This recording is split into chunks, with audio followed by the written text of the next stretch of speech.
I think I'm live. Hello, everybody. Hi, hi, hi. Welcome, Zen friends. Happy Saturday to you. Hope you're having an ultimate, amazing weekend. Welcome to Virgo season, a Virgo new moon today. We got some great energies, some grounding energies, some transformational energies. So welcome. It's so happy to have you here. Of course, before we get started and everything, let's bring in some beautiful love energy. Come into this moment. As we always do, we'll hit the singing bowl like 3 times, and we'll just let that love energy just flow in, fill us up in every part of our being, and flow out to the world. Let it do whatever it wants to do out there to help raise the vibration of the planet.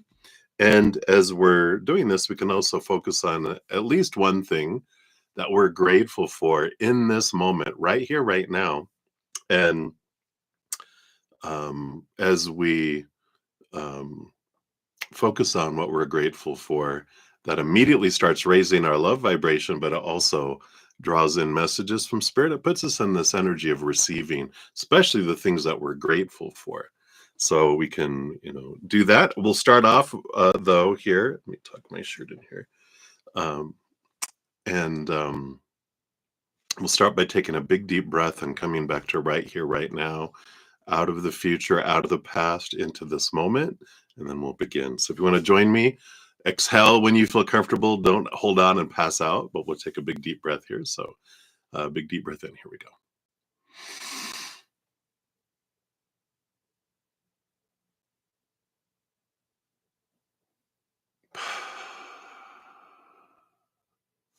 All right. Let us begin.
Beautiful, beautiful. Thank you so much for joining me and doing that. Powerful energy today. Woo, woo, woo. All right, let's put her on her little shelf back here, or her throne, as I sometimes call it. She can watch over us from her perch. So good to see everybody. Hello, hello. I love the extra energy that comes through. I can feel it when you guys are adding it in. So thank you for that. If you're new to my channel or new to these readings, welcome. We got a great group of Zen friends. As I say, we have huge hearts, great senses of humor. That definitely are 2 things we can use in this adventure of life that make it an easier path. So welcome, welcome. There's always room for more Zen friends, and so you're always welcome here. And it's a safe space for us all. So thank you for being here. If you want to know how everything works, you can take a look at the description box of the video. It gives the whole process. Donations do get first priority.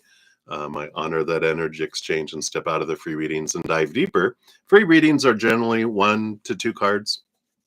But for the other, we do dive deeper for donations. We get more into the tea of things. Been tempting to change my channel to brudda-zen's Tea Factory, but or private investigator. But we definitely dive deeper into those. If you want to make a donation, you can use the super chat at the bottom or in the description box of the video. I do have my Venmo, my Cash App, my PayPal, and my Square as well. I don't have any set dollar amounts. I know everyone's cost of living is different across the world and the rate of exchange and all that, jazz. So whatever you give from your heart is the perfect amount.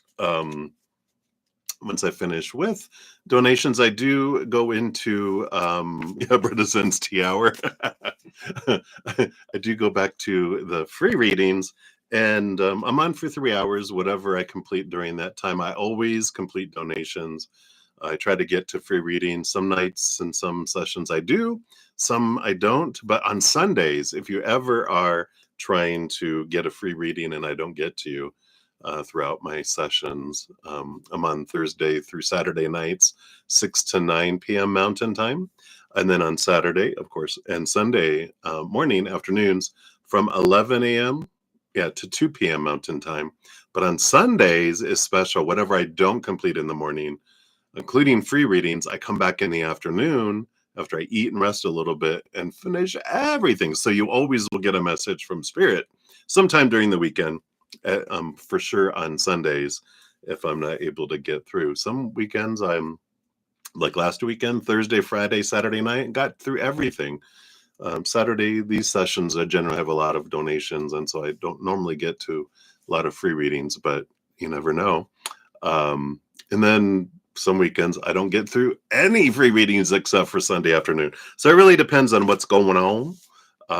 So I always appreciate everyone's patience in getting to your readings. And I know not everyone is able to give donations. That's why Sundays, I always make sure to at least come back on to complete those. So it's like if you have one session to get into, Sunday mornings would be good. And actually, a little hint and secret, usually at least an hour before my session, I post the little announcement. I create the session, and the chat is available right away.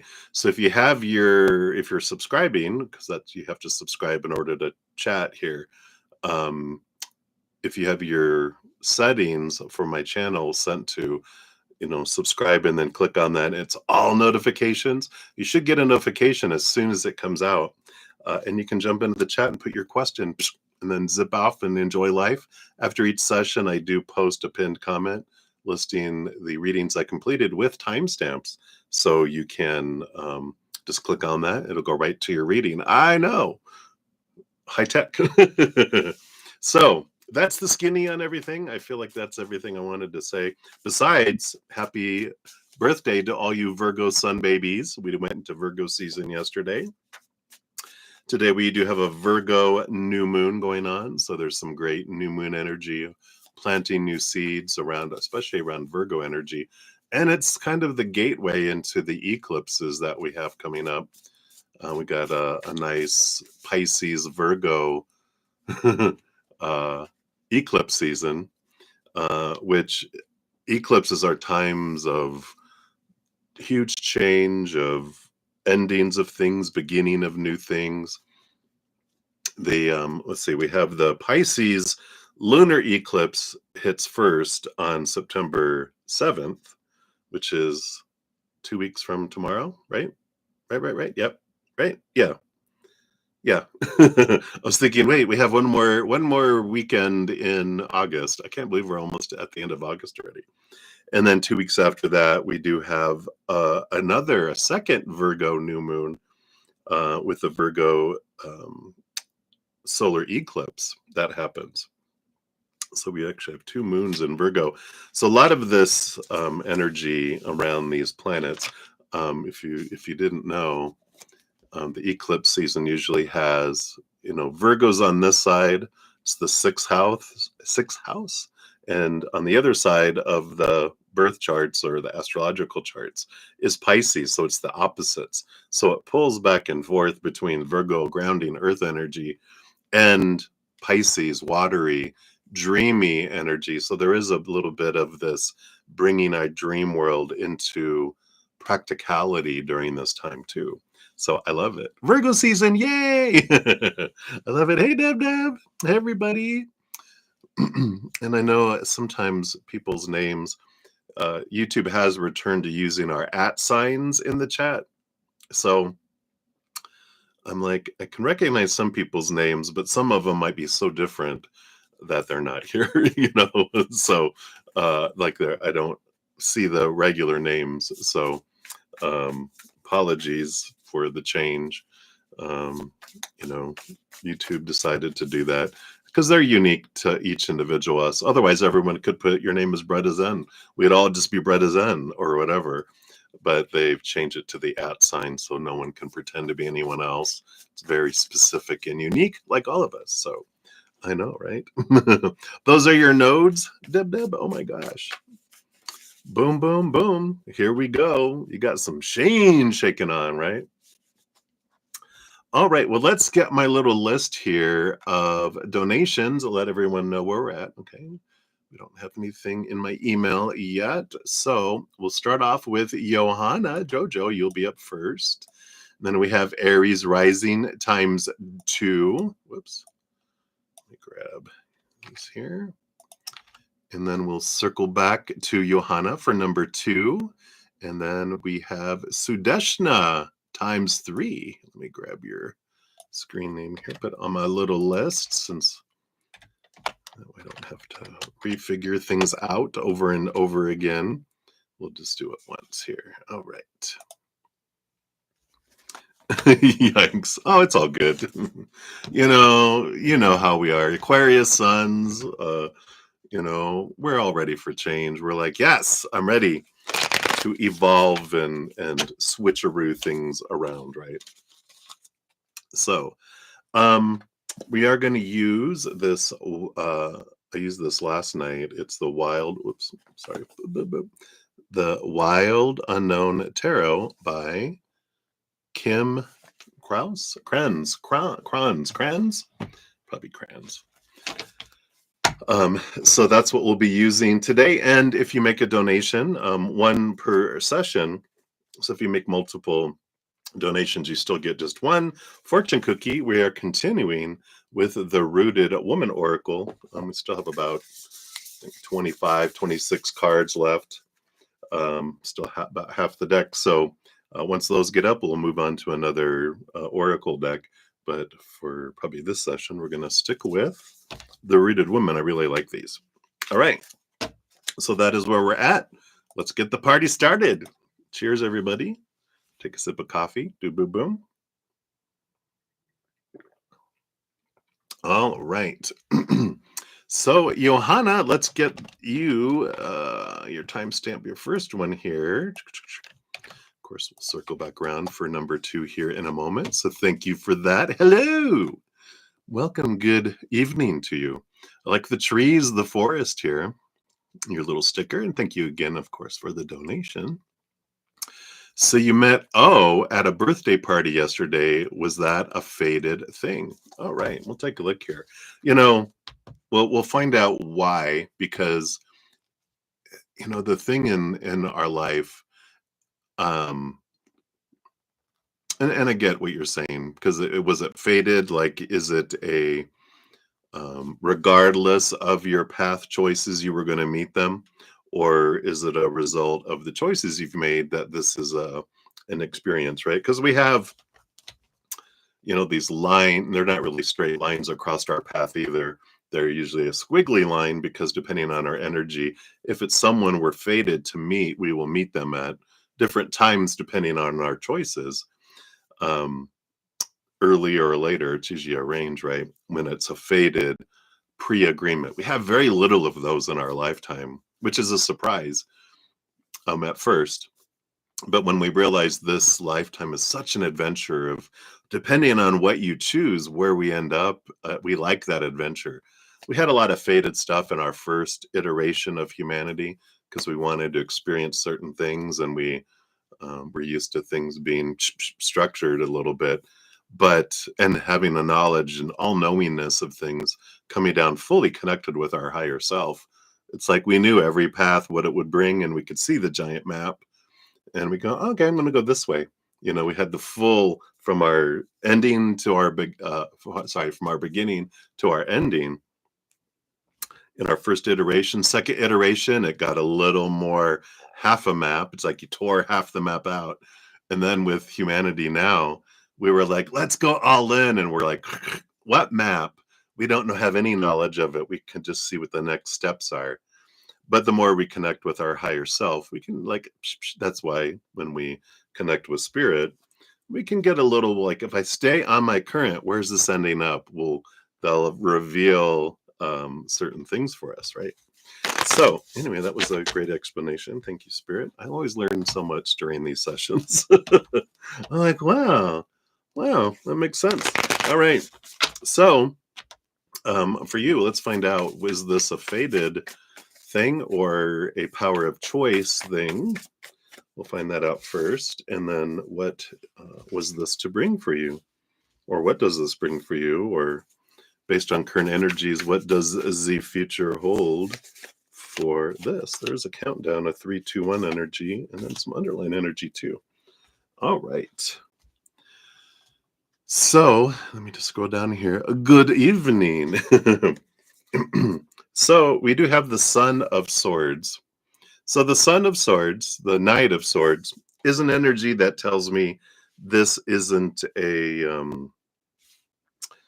like such a fated event. It's more of a learning experience, a stepping stone that can be, and there's a variety of stepping stones they're showing me on your path. So this is only because you took this path that you met them. So it wasn't like an absolute that it would always happen, but because of the choices you've made, you have bumped into them.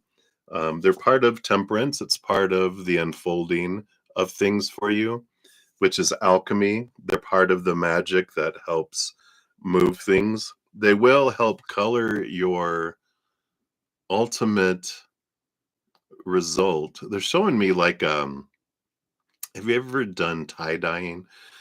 Where you like take a t-shirt and you wrap it up, and depending on how you wrap it and how much you do it, and the rubber bands you put on it and different things, they're part of the coloration of the tie-dyeing. It's like they are adding a color to the ultimate result of your life that you wouldn't have on there had you chosen a different route. It would be a different color. I know, right? Interesting. The Son of Swords, it is mental energy, it's perspective. So I do feel like they give you a new perspective on thing. They do bring in clarity for you. Let's see what that is about here. Clarity around what? You got 3 cards here.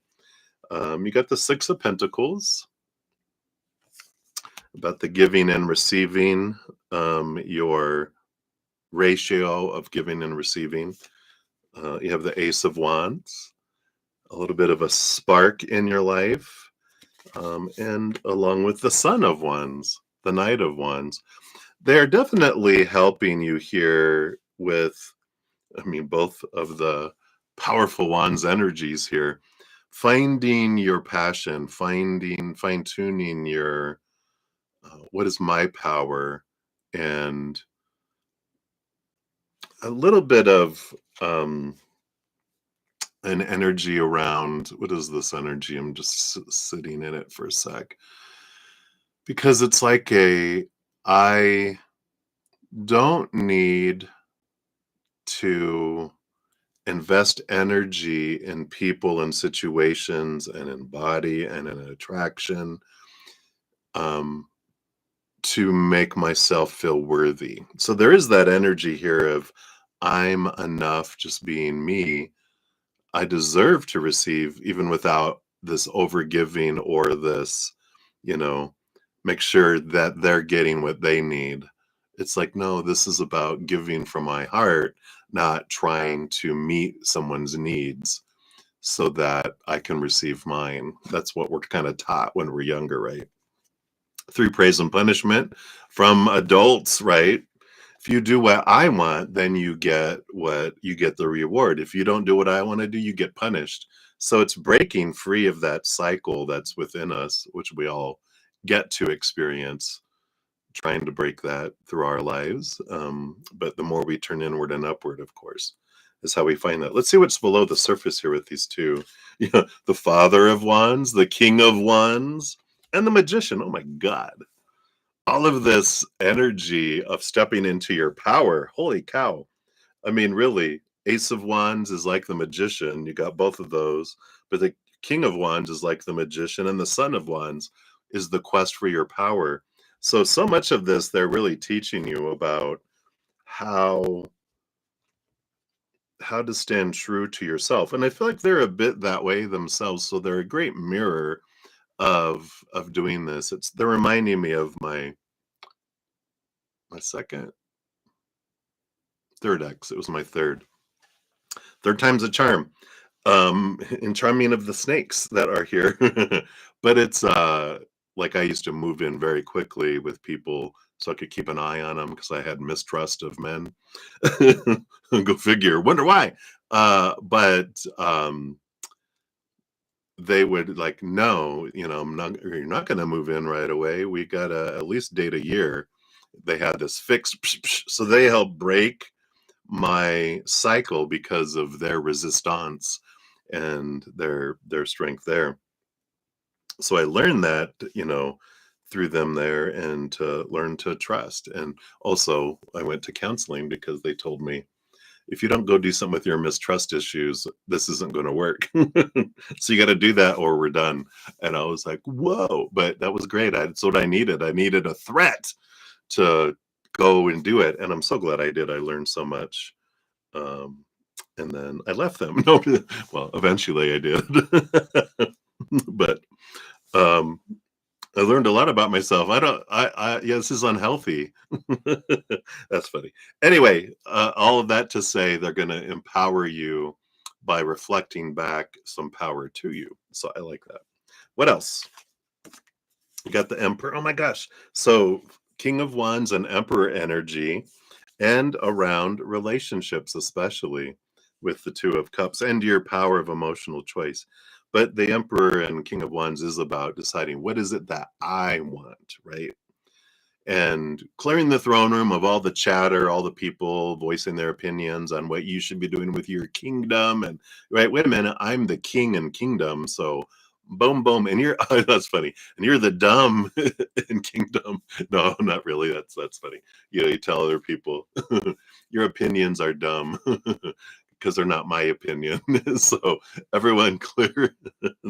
So your spirit guides are so funny. That's probably your fairy godmother kicking in. They're like, all right, everyone clear the throne room, leave your opinions in the box on your way out the door. And then um, um, I decide what it is that I want, not what I think I should want, but what do I want? And then I put a plan together, and then I put action behind my plan, what I want, not what I think everyone else wants, right? So going back to that, it's very important here. It's stepping into your authority. And yeah, and even below the energy under that is the 10 of Wands. Talk about all that energy here. There's a lot of this passionate, where am I investing? What actions am I taking? Where am I pointing my magic wand? And how much energy am I investing towards things? It is an awareness. Like, one is awareness of my power, and then, oh wow, where am I focusing all this power? And realizing what I'm growing, what I'm attracting into my life by where I'm focusing that power, right? Sorry, as I crunch my cough drop here. And it's kind of like taking an inventory. My energy is going in a lot of different places, and it's really going, do I want that energy going that way? No, let me bring it here. Do I want this energy going here? I'm bringing here. I'm going here, I'm going here, right? It's like, um, and we tend to, our energy starts to go outward and like, whoa, whoa, whoa, and we focus and bring that back because everything, we start to get a little bit attracted by the bright, shiny things, and our energy goes there and it grows there. But when we're like, our dream, our goal of where we're going, it's like I'm determined on a path that I want to go this direction and I want to go that way. I get distracted off and I'm like, oh, let me just recalibrate and get back on my path kind of energy. So I like all that for you. Hopefully that makes sense and helps. But that's where where they're at for you right now. So we'll circle back around for number 2, and then we'll give you your fortune cookie on that one. So there you go. Thank you again for your donation. I'll see you back in a momentito. All right. All right, Aries Rising, you are up next times 2. Thank you for your dual donation. Let's put these over here. There we go. So the behind the scenes. Thank you so much. I am so grateful to be able to be on today, and thank you for being here as well. Always good to see you. So I like this. The tea read on CA for today and tomorrow. It's not romantic, all right, that you know of. I'm just kidding. You're like, whoa. I don't feel anything there, but we'll take a look here. Thanks for saying that. That just helps the human of the side of brudda-zen not to, think that should be romantic, and it just helps the chatter that goes inside of the human side of me. So that's good. All right, let's just tap into the T here for CA for today and tomorrow. So what is going on with CA for today? Okay, we got this and that. And then the T underneath for today. And then for tomorrow, we got this. We got this, we got this, we got this. Well, tomorrow must be a bit of a more active day. And then we got the T underneath there. Was that it? All right. So what is happening here? Let me scroll down to see if you're seeing anything down here. All right. So bottom of the deck, we do have the 4 of Pentacles going on here. And under that, also pointing out, wow, the Ace, the 2. So we've got the Ace, the 2, the 4 of Pentacles all on the bottom of the deck. Pentacles, of course, outside world energy is like the focus of it. But when I got the 4 Pentacles, the energy has to do with like 4 walls in the outside world. So it feel like the overall energy this weekend feels like home and trying to find my sense of security and stability in the outside world. The Ace of Pentacles, I'm thinking about next steps. The 2 of Pentacles is, in a way, planning and choice in the outside world. What do I want? I've got to make some decisions, plus balancing in the outside world too. So I just feel like there's this kind of cycling of considerations to have to do with choices that are directly impacting the outside world. What's next? What's next? What's next? Kind of energy. So that's the underlying energy. Let's see for today what they want us to know. We do have the 8 of Swords. Very transformational energy with the Hierophant. Wow. Yeah, the Hierophant also is an energy of like our teacher, our higher self, trying to bring us clarity and allow us to see things from a higher perspective. And the 8 of Swords is that too, because the 8 of Swords, usually it's someone that's blinded and bound and trapped and restricted, but the 8 of Swords is a flow through mentality of what in my past, what beliefs do I have that usually make me have that feeling of I'm blinded, I don't know what's going on, I feel trapped, I feel restricted, I feel small, I feel limited. Maybe I already said that. But it's coming from the 7 of Swords is like, what of my beliefs have cheated me out of opportunities? I experienced the being cheated, being deceived, being lied to. from the outside world to reflect the mirror back to me. And that's the Seven of Swords, to see what of my own thoughts were uh, what I was projecting to the outside world and being mirrored back to me. The Eight of Swords is like, all right, what am I moving beyond?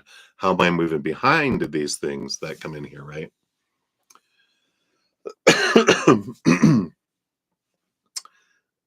I feel here the kind of thoughts that they have are movement. I just feel like they're in this energy of, and this makes sense with all this Virgo energy coming in, because the Virgo energy is about decluttering, simplifying, decomplexifying, if that's a word, my life. And I feel like they're going, is it worth the expense and being where I am? And part of my plan, or the different things they're looking at and contemplating, is if I change my location into something that's less less expensive, less in size, decluttering, getting rid of things. I just feel like there's this again, I feel like I am going from claustrophobic. It's funny. All this, the bigness of things makes me feel claustrophobic, but freeing myself from the pressure of have to be and need to be, moving into something that is smaller is actually more freeing. Isn't that weird? And not weird. I mean, it makes sense to me, because when you feel the pressure of, oh my God, I've got to do this and this and this and this, but when you have this release of, um, excuse me, the fear around losing something big, when I can have something feel more secure and freer with a lot of less stuff, I can feel more, kind of energy. So hopefully that makes sense. Let's see what's below this energy here for today, too. The underlying T under the thinking and seeing things differently energy. Wow. Devil card, Capricorn, Saturn energy. So much of that questioning long held thoughts and beliefs, a Saturn return energy of I'm letting things go. I'm really going, why is this so important? Being reminded of, like, when I decided to sell my truck, when I was leaving corporate life and I was going to start in 2020, when the plague was hitting, I was deciding, what am I waiting for to live my dream, to die? And I'm like, well, if I leave corporate life, I have a certain amount of savings, but one of the big expenses is a vehicle, my monthly payment, because it wasn't totally purchased yet, insurance and upkeep and this and that and blah, blah, blah.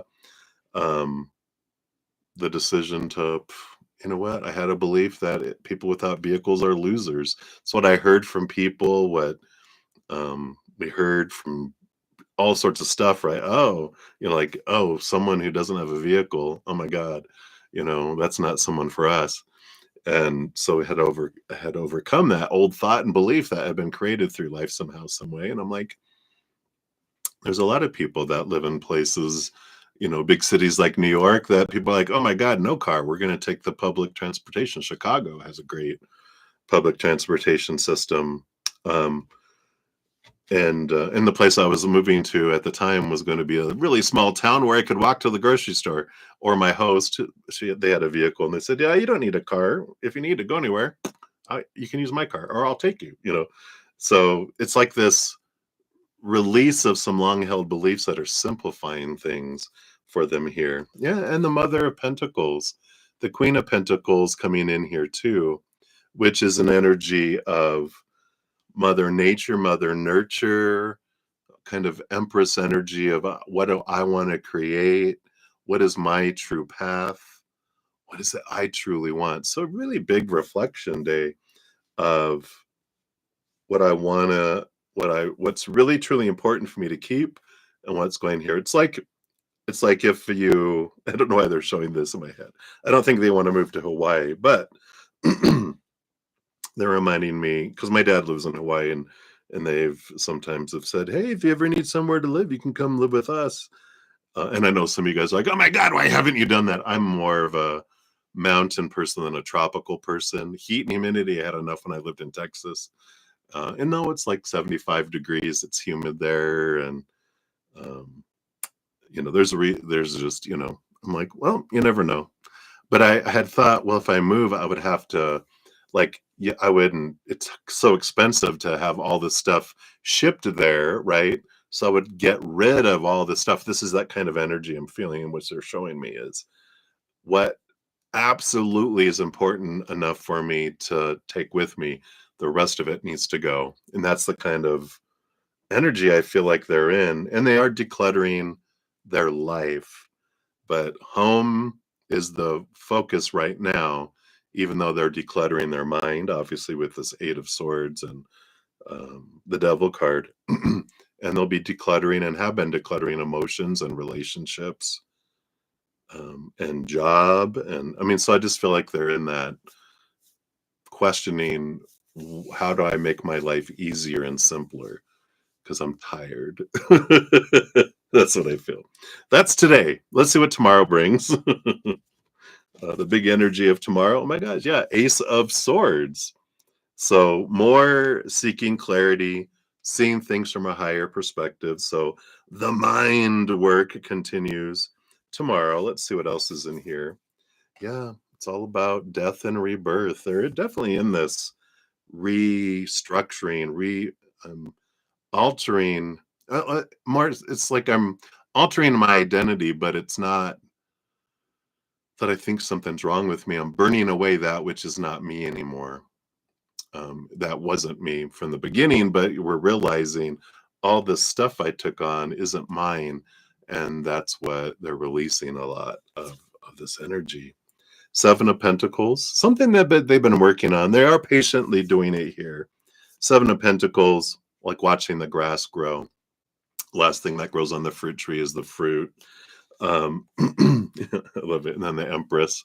So like I said, the Queen of Pentacles, Empress energy, they are determining here what is that they want in life. It's that big energy that's happening here. And so they are doing quite a bit of reflection here.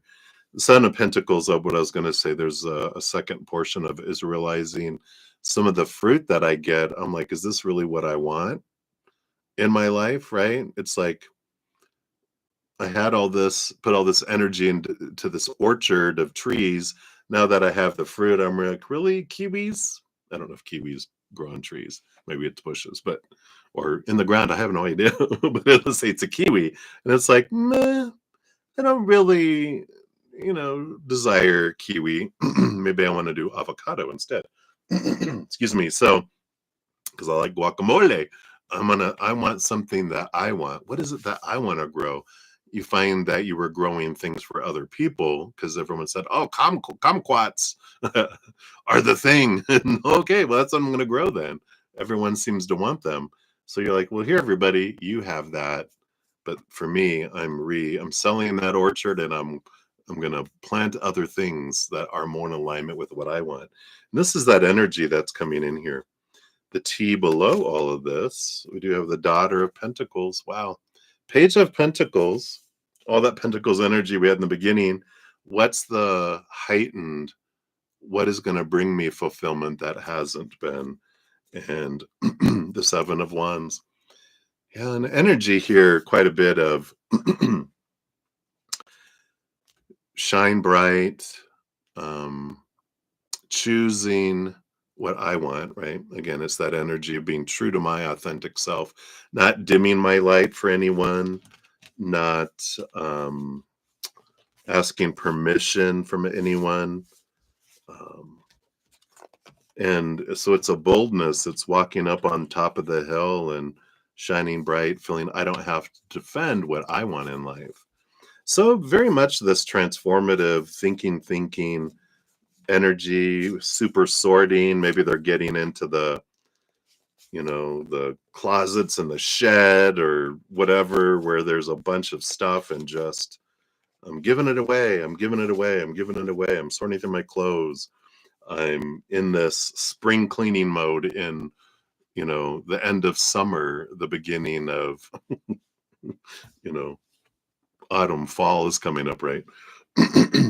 in 30 days or so, we have fall equinox coming, ready for more things to fall away. So it's like there's this energy of I'm letting go. I'm preparing for this ending with the fall and winter equinox to plant something new in spring. But the Seven of Pentacles is like I'm not in a huge rush to do everything, but I'm doing it. I'm in the process. I'm making decisions, but I'm starting with the physical, what's around me, and downsizing kind of energy. So interesting. So that's for the first one. We'll pull your fortune cookie for number 2, they say. So we'll circle back around here in a moment for that. So thank you for your multiple donations. For number 2, all right, so we've got here CA's thoughts and feelings about MD's choice not to be there today. And will there be fallout because of it? Ooh, wow. Well, this makes sense of what they're doing, right? They're like, I am ready to declutter my life. Uh-oh. Dun, dun, dun. We will see here. So CA's thoughts and feelings about MD's choices not to be there today. So we'll start there. All right. Thoughts, feelings, and then will there be fallout because of it? Is that it? All right. Let's, of course, let's see what's bubbling below the surface here too. It's the T below the ocean, right? And then I want this one too. This one is this. Okay, so that's behind the fallout. All right, I get it. I get it. All right. Interesting energy here. We've got the bottom of the deck overall. It's the Emperor. It is this, they're in this energy, and this makes sense of what we just heard too. They're already like starting off, I feel like, in this energy of the Emperor, which is clearing the throne room, everyone else's opinion and should be's. What do I want?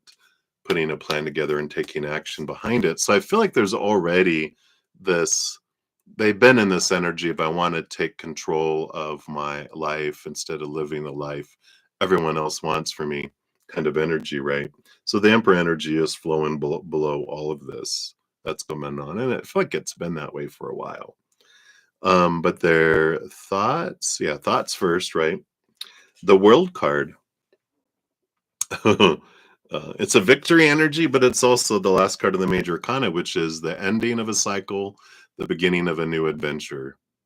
It's just like I feel like it just helps them in their mind feel about living a separate life. And we'll see here, because we can be in a relationship and in a physical like relationship with someone in the same home and different things, but still choose to live my life my own way and to stop having my life be so connected to someone else's life. Like all the decisions I'm making are inclusive of you and your dreams and your blah blah blah blah. It's like, nope, I'm clearing the throne room. What do I want? It's like this independence kind of energy, which can, of course, eventually, depending on the other person, like not have it and can be a split. But I feel like it's just helping them in their mind go, you know what? The you not being there just helps me feel even more independent. Ooh, I know. Let's see the emotions that are here. Got the Temperance. So there is patience with this. And the Nine of Swords. So there are fears that pop up with this. I feel like this is normal with the Temperance card because I don't feel like they feel like this is just because Temperance is like alchemy. It's something that's been slowly growing and slowly happening over time. And I feel like that's not the first time that they don't feel supported and that they're not there. And it's like, I'm used to it. Like, what else is new? Kind of emotional energy. It's like, well, but the Nine of Swords is also an energy. They have some fears that are connected to it, which our human does until we reach a point where we're defining ourselves upward instead of outward.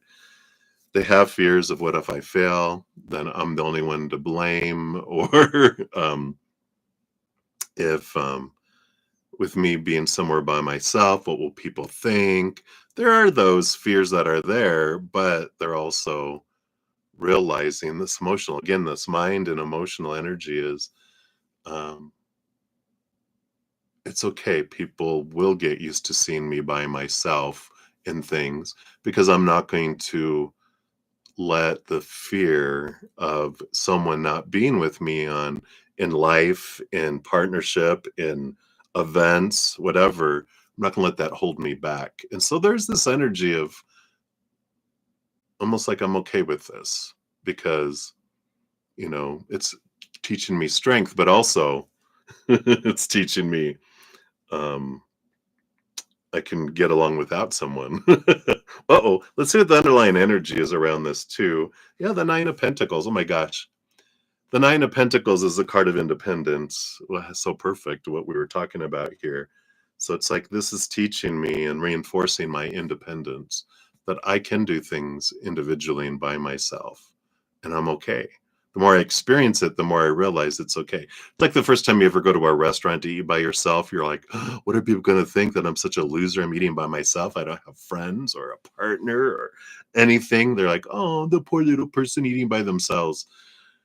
Eventually, as you become a hermit like I am today, I'm like, I don't care. After the first, second, 10th time you're doing things by yourself, going to see a movie by yourself, doing things, you just start enjoying the independence instead of you know, it's like my mom says too, because she hasn't remarried since her second husband. So it's been decades she's been by herself, and it's been over 10 years since I've been not interested in dating and anything, just on my own journey, enjoying it. That it's like the more we stay independent, the more it's like the cost benefit analysis. It's going to take something really extraordinary for me to give up this feeling of freedom and independence, right? Well, this is what's unfolding for them here. And then the Three of Cups. Yeah, joy, celebration, feelings of community um, coming in here and realizing that I get a lot of my love from my chosen family and the people I surround myself with. That's that's a lot of love. So I feel like they're feeling this independence and feeling like I can get my joy, following my joy, like I was just saying, right? When you realize the joy of doing the things you love, that if it's like, oh, if I'm with someone, all the time I'm investing and enjoying what I do, I'm going to have to spend some time. I don't have to, but I'll want to spend some time doing what everyone else wants as well. But it's like in the beginning, this energy feels free and new for them. Or it's like reminding us when we're a child and we're just doing everything we love to do until we start getting punished, right? So that's the energy around it. So I don't feel like they're so bothered by it here. Um, there's a little bit of, I feel a little bit of snarkiness in that, well, what do I expect from them? I'm used to this. But then there's this energy of, oh, this isn't so bad. Is there going to be, yeah, well, sounds like there might, well, let's see, is there going to be any direct impact from them not being here? No. Well, the impact is I'm getting my own strength and my own courage to be me, right? That's the courage is I'm gaining the courage to do things on my own to where I'm going to be wanting to do things on my own without you because I'm enjoying it. I get to just be me and not someone with someone kind of energy, instead of being Mr. or Mrs. So and so. I'm who I am. And so people meet me as me, not as a partnership. Interesting, right? Underlying energy under that. Yeah, the Five of Cups.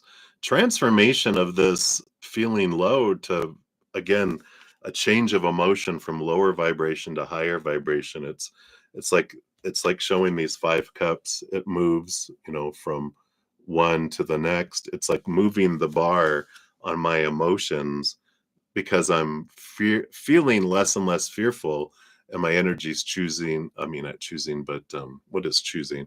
But it's transforming to something higher vibrational more full of courage, full of joy and celebration. Even under the Emperor energy, we've got the Nine of Cups, which is a 9 independence, again, like the Nine of Pentacles. It's the Hermit energy, but it's I'm finding the joy within me. And the Ace of Cups is I'm finding my self-love underneath here too. So I like that. We even have the Eight of Swords under that, which they got in that last reading, which is I'm letting go of old thoughts and beliefs and mindsets that don't serve me anymore, that I have to be with someone and these things have to happen in order for me to have joy.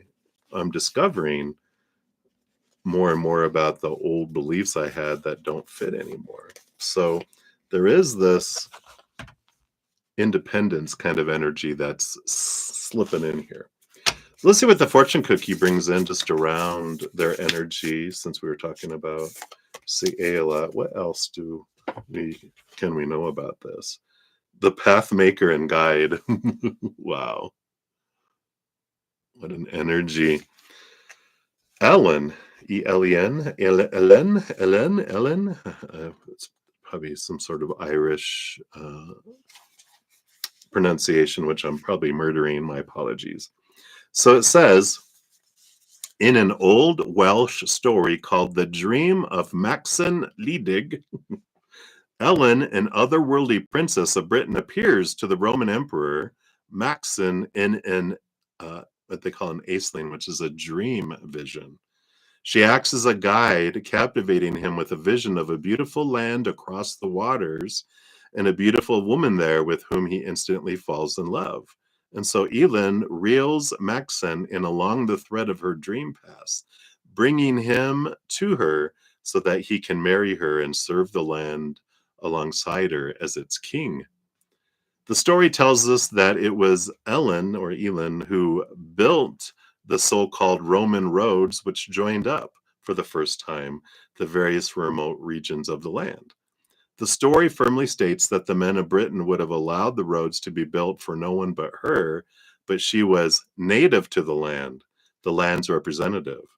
So she, like so many other female characters in Celtic myth and story, is a representative of sovereignty, the goddess of the land. Again, that emperor energy. I'm choosing, I'm being drawn on a path, right? So the message that comes in with this is the building of these great connecting roads is the reason why Elin has now come to be known as Elin of the Ways. Elin then can be sent as an ally on our journey, a native goddess and guide who helps us to dream into being our own unique pathway through life. Look for her in your dreams. Wow. Right? So this guide, finding my path, my unique path, not the path of everyone else, but finding my own path. And that's the kind of energy that's just really prominent with them right now. So interesting. That's what's coming in for these Aries rising. So hopefully that helps bring some clarity on what is up in the lives that are going on there. But I don't feel like there's been a this decision in, like I'm leaving or blah blah blah, but I'm decluttering my life and I'm doing this, and how it impacts you, oh well. I'm choosing me in a very strong way instead of the what I should do energy, which is very prominent in this year in a lot of ways for a lot of people. It's part of the energy of this year. Anyway, so that's what they have, my dear. Thank you again for your dual donations and many blessings to you. All righty. Well, we're circling back around here for Johanna. Let's grab your additional timestamp here. Thank you for your dual donations. We'll grab those here. And I'll give an update on where we're at on donations here in a moment after we're done with this one. All right, so let's give that a love and a like since it lets me do that. So thank you for your additional donation. You're really feeling Amy Winehouse today. Is she connected to you somehow? All right. Let's find out, Johanna. Amy Winehouse. Let's just shuffle these up. Take a quick sip here. And see, what is this connection with the energy of Amy Winehouse that you're picking up today? All right. What else? Use underneath. Nope, they don't want those. Okay, that's just it underneath. All right. So 3 up above and 3 below the surface. So the energy on the bottom of the deck you have here is the 7 of Pentacles energy. And it's this progression here, this progression. I don't feel like there is a direct connection like past lifetimes or that they're in your spiritual guide group, which I would never be surprised with all the people that you have and your path ahead of you in this lifetime with all of your Leo energy. I wouldn't have been surprised if she's like, yeah, I'm here. But I feel like it's more the messages of the energy, the messages of the songs that are coming through. And I feel here the top 3 ones, you have the 6 of Pentacles. So this belong, the O energy that we just had before. This is part of that, of the balancing out of my worth. And I feel like the story of Amy Winehouse, what she's gone through and what she went through and how her life ended, how that brings in an awareness around your worth and the balancing of your worth. And there's like an important, strong energy, a strong emotional energy I feel through that is something to look at. Let's see what else that is here. I feel like because this is what's coming up, because you got the 6 of Pentacles with, it's part of why the impact they're bringing in for you. Well, I feel like this is like the soundtrack to this energy, right? It's like, okay, I'm getting a physical person reflecting things for me in my world that just came across on my birthday. And now Amy Winehouse, it's part of, and it's not just going to be her songs, but she brings in it. But I feel like you're going to have a big soundtrack of songs because music means so much to you. It brings these deep emotional messages for you. So pay attention to those. Yeah, you got the King of Pentacles. So this is saying that this is part of the adventure of the outside world, the Son of Swords. I think that's what we got for right, didn't we get the Son of Swords and then the 6 of Pentacles? Didn't we get that for them?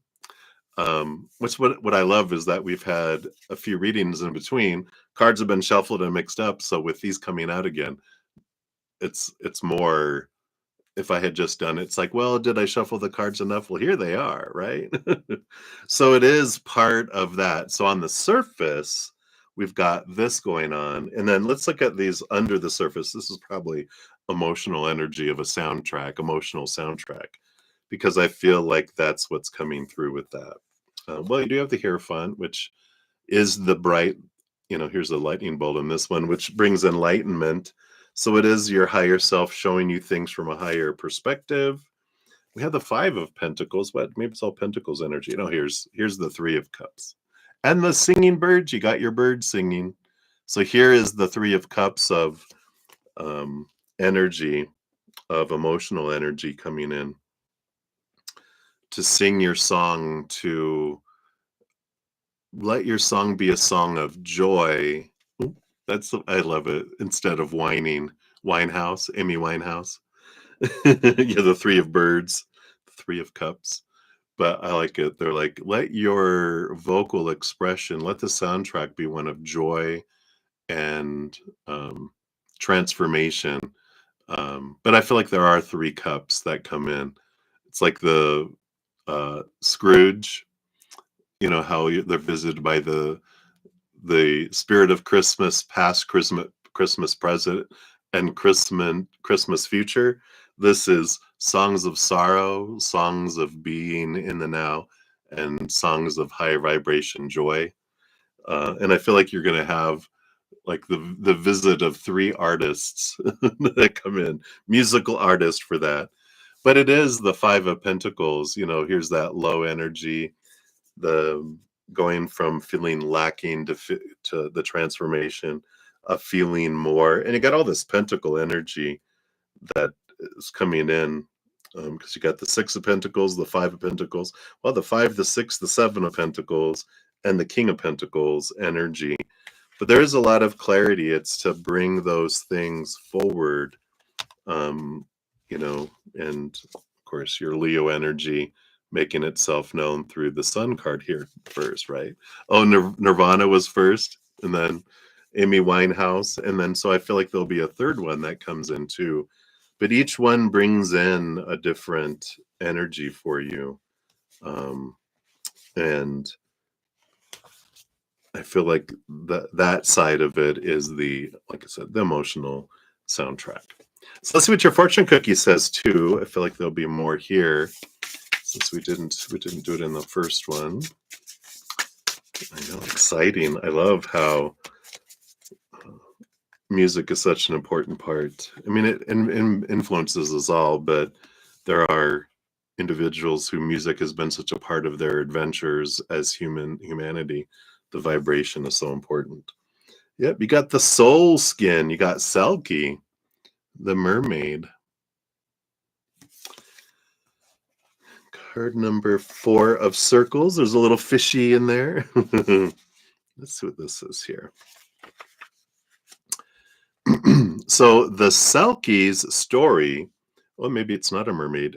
It says, tells of a woman whose seal skin has been stolen by the man who wants her to stay with him and be his wife.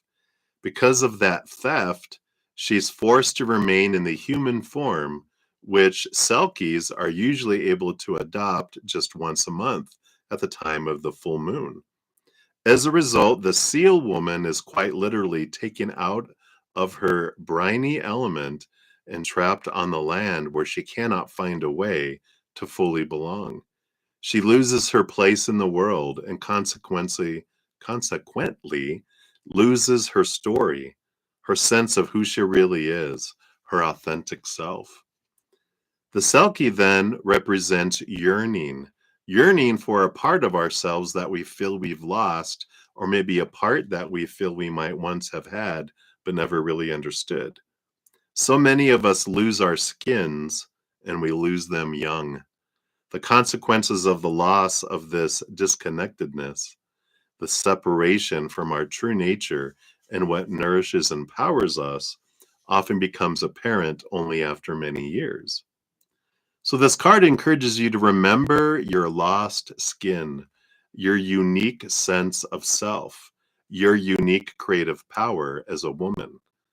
To remember the pelt that once smelt so wonderfully of home and of yourself in all your natural wilderness.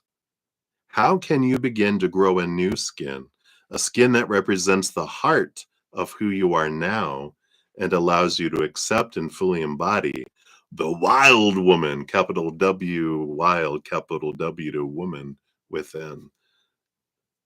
How can you accept and fully embody the wild woman within? Wow.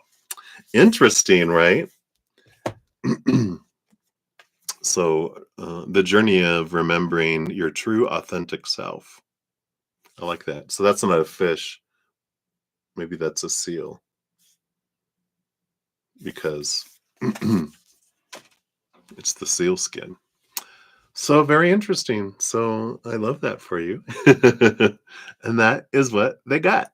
So many blessings to you, my dear. Good to see you. Thank you again for your multiple donations. And enjoy that adventure. All right. So let me just check here. Make sure nothing came through the email. No. All right. So up next, we do have Sudeshna Ghosh ×3. And then we do have Summer, also known as Moonlight. Yes, thank you so much for sending that additional donation. I knew you would. And so I'm so glad. And then so you'll be up next after that for those. And then we have Ashvin Ray. You'll be up after that. Let me grab that. Boom. And then Brenda, you'll be up after that. We'll grab that timestamp here. Not timestamp. Your ID. There we go. Boom, boom, boom. All right. Okay, so let's dive in here. So, Sudeshna, let's grab your timestamp for ×3. Thank you so much for your multiple donations. We'll go up here to number 1. There we are. So let's give that a love and a like there for number 1. So you want to know, this is about Sumita. Will she get married to someone among the current matches that you're seeing, or will any new person come? And if yes, when? All right, let's take a look here. See what we can know from the spirit world. Tap into Sumita's journey based on current energy. Will she get married to someone among the current matches that you're seeing? All right. All right, well, let's look at that first. They said, let's look at that, because then if not, then we'll continue to look at the other ones. We do have the 10 of Wands, along with the Son of Pentacles. Page of Pentacles, which means energy being invested in a future connection. But the 10 of Wands and the Son of Pentacles, both of those are abundance energies. And yeah, even on the bottom of the deck, we have the 10 of Cups, which is relationship, energy, and joy. And with these 10s, it's like the search is over. Based on current energies, it does feel like one of the current eligible bachelors, right? Current matches, as you said. I do feel like one of them does bring success here in abundance, because the 10 of Wands can be burden, but when it comes with a card of abundance, which the Knight of Pentacles is, has this pursuit of worth energy, that it does feel like there is a match here based on current energies that comes in. Does it? So the match is made. Does the marriage come to completion? Let me just verify here. I just feel like, because this Knight of Pentacles is also, it's a slow process that comes in here. We do have the 5 of Cups, which is a transformative sorrow energy, but it starts off as something that works up to something bigger emotionally. Let me just get more clarity here, because I feel like that based on current energy, they're showing me here, but there's like this whisper of, but energy can change. And I'm just like, okay, but can you tell me here? We have the 7 of Wands. Oops, card is shedding. The 7 of Wands is an energy of, and we talked about this, I think, before with Sumita, that it's like, I want to be true to my authentic self. And so it comes down to Sumita's energy that, it's like this match is made and it seems everyone's happy, but I don't feel like Sumita is happy. I feel like her energy is wanting to be more authentic to who she is and what she wants in her heart and her energy, even though there's this, I'll go with what the family wants and da da da da da da. On the inside, this is the energy that I feel is trying to, that wants something else. There's a difference between us saying what in my mind, going, well, this is what I want, and telling everyone it and doing this and going, all right, I'm going to do this, I'm going to do this. But inside, our being is screaming out, no, I want something else for my life. No matter how much we push our energy, what the universe brings us is what's within us, not what we're wishing and projecting on the outside, going, I want this, I want that, I want this. And that's Now, what brings things to us, right? It's our energy is what attracts. That's why they say the universe doesn't bring us what we're asking for. It brings us who we are, and who we are is at our core. So I feel like there's something down there. I feel like things kind of feel like they're going along, that there's going to be this marriage. It's going to, based on current energy, but the energy I feel changes and it takes it off, off, offline. It tilts it in a different direction. So I feel like it looks like things are like, all right, everything's set, but then things uh, alter, if that's a good way to say it. All right. Fortune cookie, we'll get on your third one here. So that's it for number one. Number two, let's give that a love and a like for that one. And then Sumita, description of her future spouse, appearance, initials, nature, anything we need to know, yet to meet him or already met. So we're going to do this based on current energies, because I think we already talked about her, that she doesn't have like a set person that it's absolutely going to be, no matter what direction she goes, that she ends up with that person. It's with her energy. If it goes this way, they end up with this one. If they go this way, ends up with this one, this way, and this one, this one, this one, right? So when we're looking at current energies, this is where the husband that they end up with based on their current energetic path. Just to be clear, because with that Seven of Wands, I feel like we'll get this information, but I feel like where her energy really takes goes in a different direction. So, but we'll do this anyway, even though I feel like with the reading we just had, it's kind of taking it elsewhere. So let's take a look here. Appearance, initials, we'll take a look here. I do have this bag of charms that include letters. We'll see what kind of letters they'll bring up here for us. Let me just bring this up here. We'll put those in there. Is there some initials? Okay, we'll do that for now. And then nature, their nature, all right. And anything that you need to know, right? And I feel like we answered, have they met them already? I feel like based on current energies, it is someone that's already among the matches, right?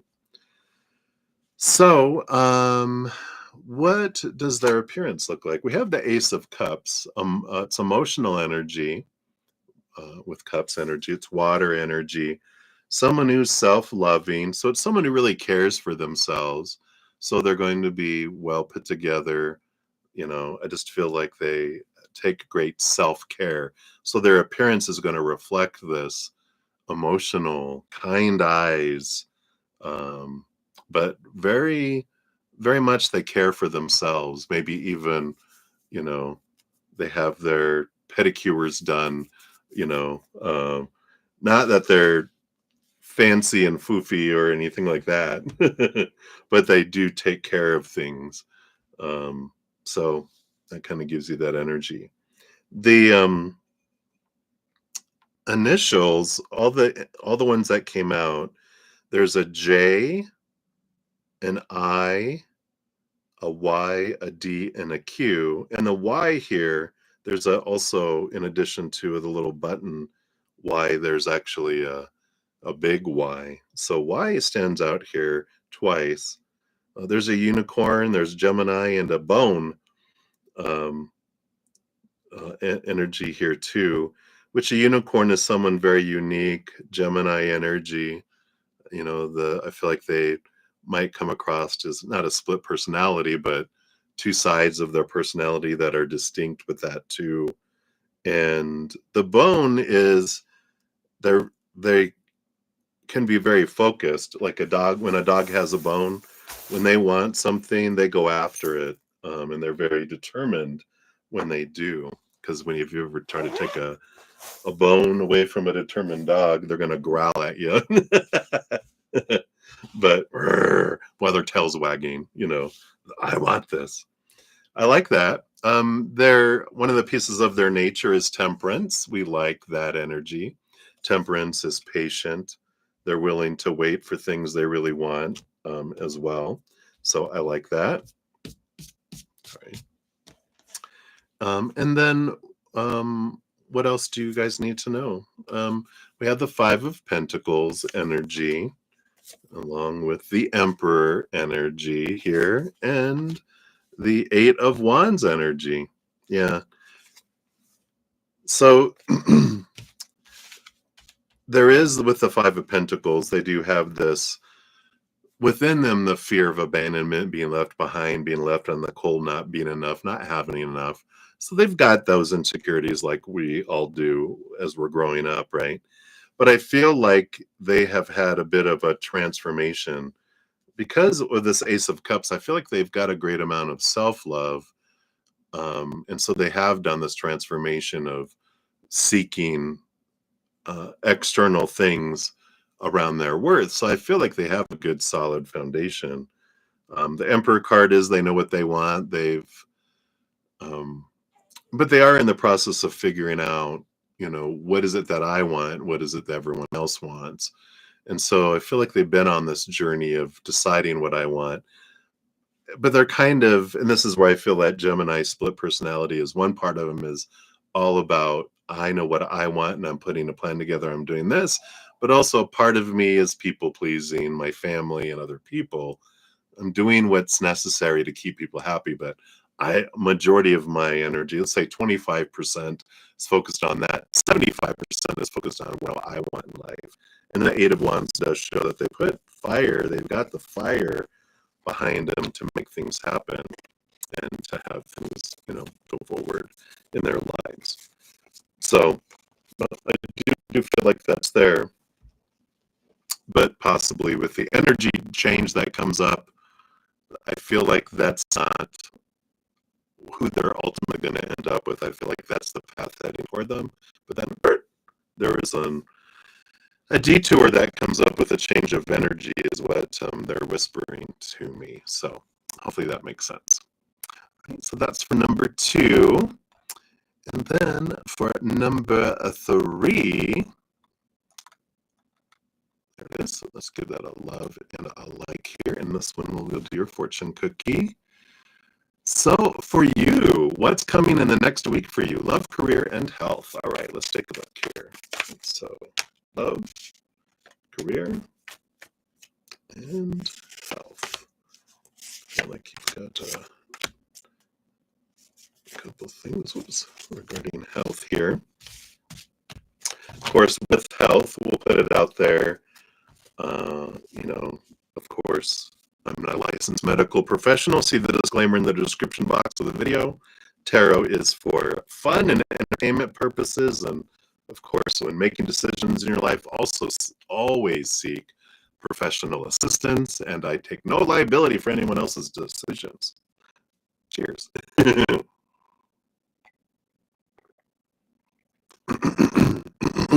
Excuse me. All right. Bottom of the deck for next week, you do have the Seven of Pentacles. A little bit of slow moving energy next week. It feels like things just kind of chunk along. For love, you do have the Daughter of Swords, the Page of Swords. So next week, it feels like, I think you got this for this last week.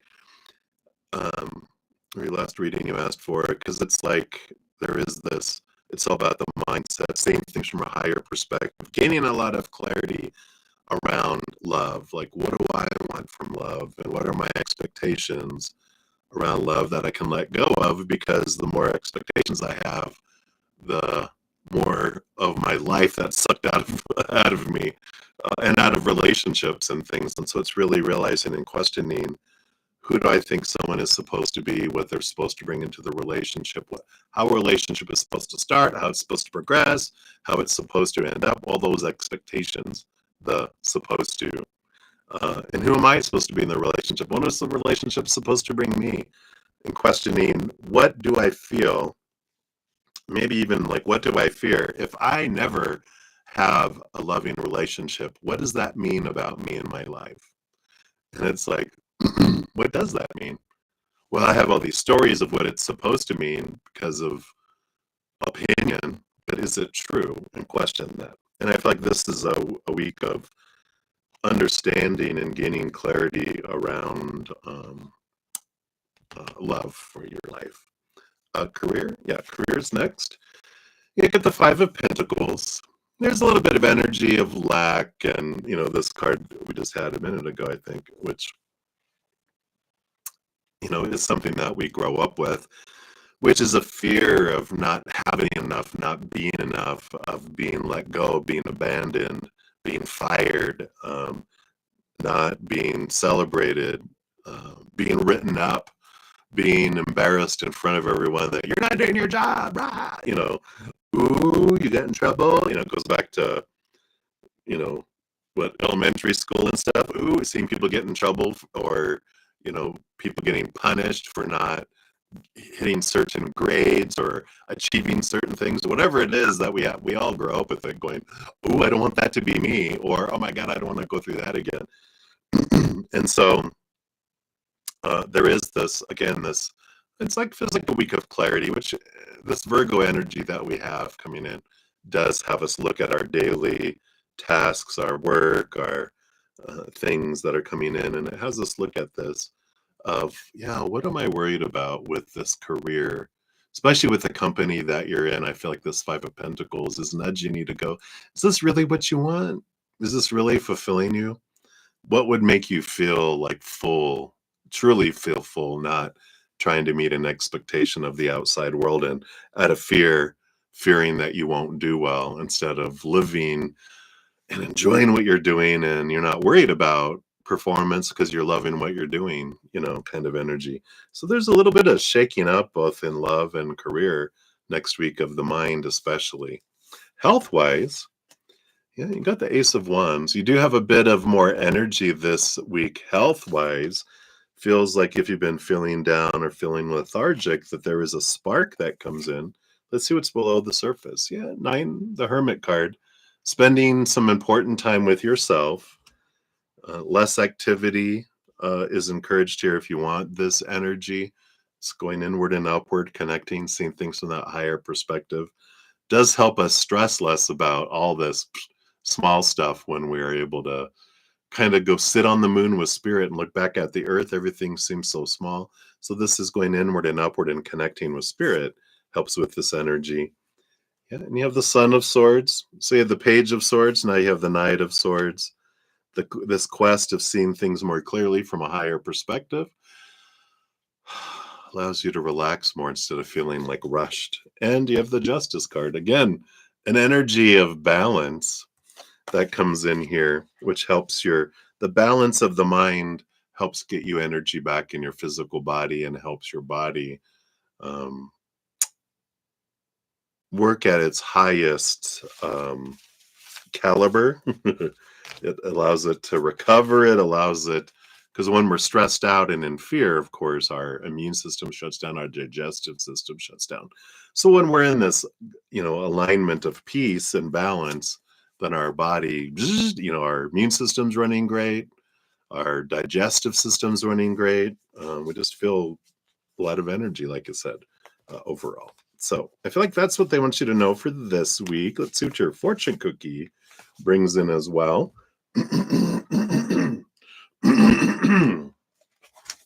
Excuse me.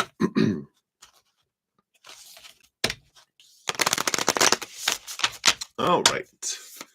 So what else for Sudarshana? I think this is for you. I understand why they wanted to wait till the last one, because they wanted it to be about you. You got strength and endurance, Maka or Matcha. Look at that. All this energy we're talking about. Circle number 13. So Maka was a fairy wife, and probably the reflection of an old horse goddess who came to a farmer in Ulster, Ireland, and married him, bringing fertility to his fields and health to his crops and herds. Although she's forbidden him to tell anyone about her, the farmer nevertheless boasted to the king of Ulster that his wife could run faster than any of the royal horses. As a consequence, the king forced Maka or Macha to race against his horses Even though she was pregnant with twins, she won, but she died at the finish line after giving birth to two healthy boys. Before she died, she laid a curse upon the men of Ulster that they would be overcome by the weakness and pain of a woman in childbirth when their enemies approached them in battle. It would remain so for 9 generations. Wow. Don't mess with matcha. She prompts us to remember the strength of women and our capacity for endurance in the face of pain and hardship. But what we need on this heroine's journey of ours isn't just physical strength. We need the inner strength that comes from knowing that our life is important and valuable, and that we possess the determination to carry on along our journey even when times get tough. Inner strength allows us to face difficult decisions without flinching, to take responsibility for ourselves and our own actions, and to understand what we are the authors and narratives of our own story. Wow, what an empowering card. So I love that for you. Run with the horses. You are important. All right, so that's what they have for you, Sudeshna. So thank you again for your multiple donations. I greatly appreciate those. Hey, Debbie O. Good to see you. All right, I did have another come in. All right. So where we're at on donations, we have Moonlight Summer coming up next, and then Ashvin Ray, and then Brenda, and then Maria P. Thank you for your donation via the PayPal. We'll circle back around for that here in a moment.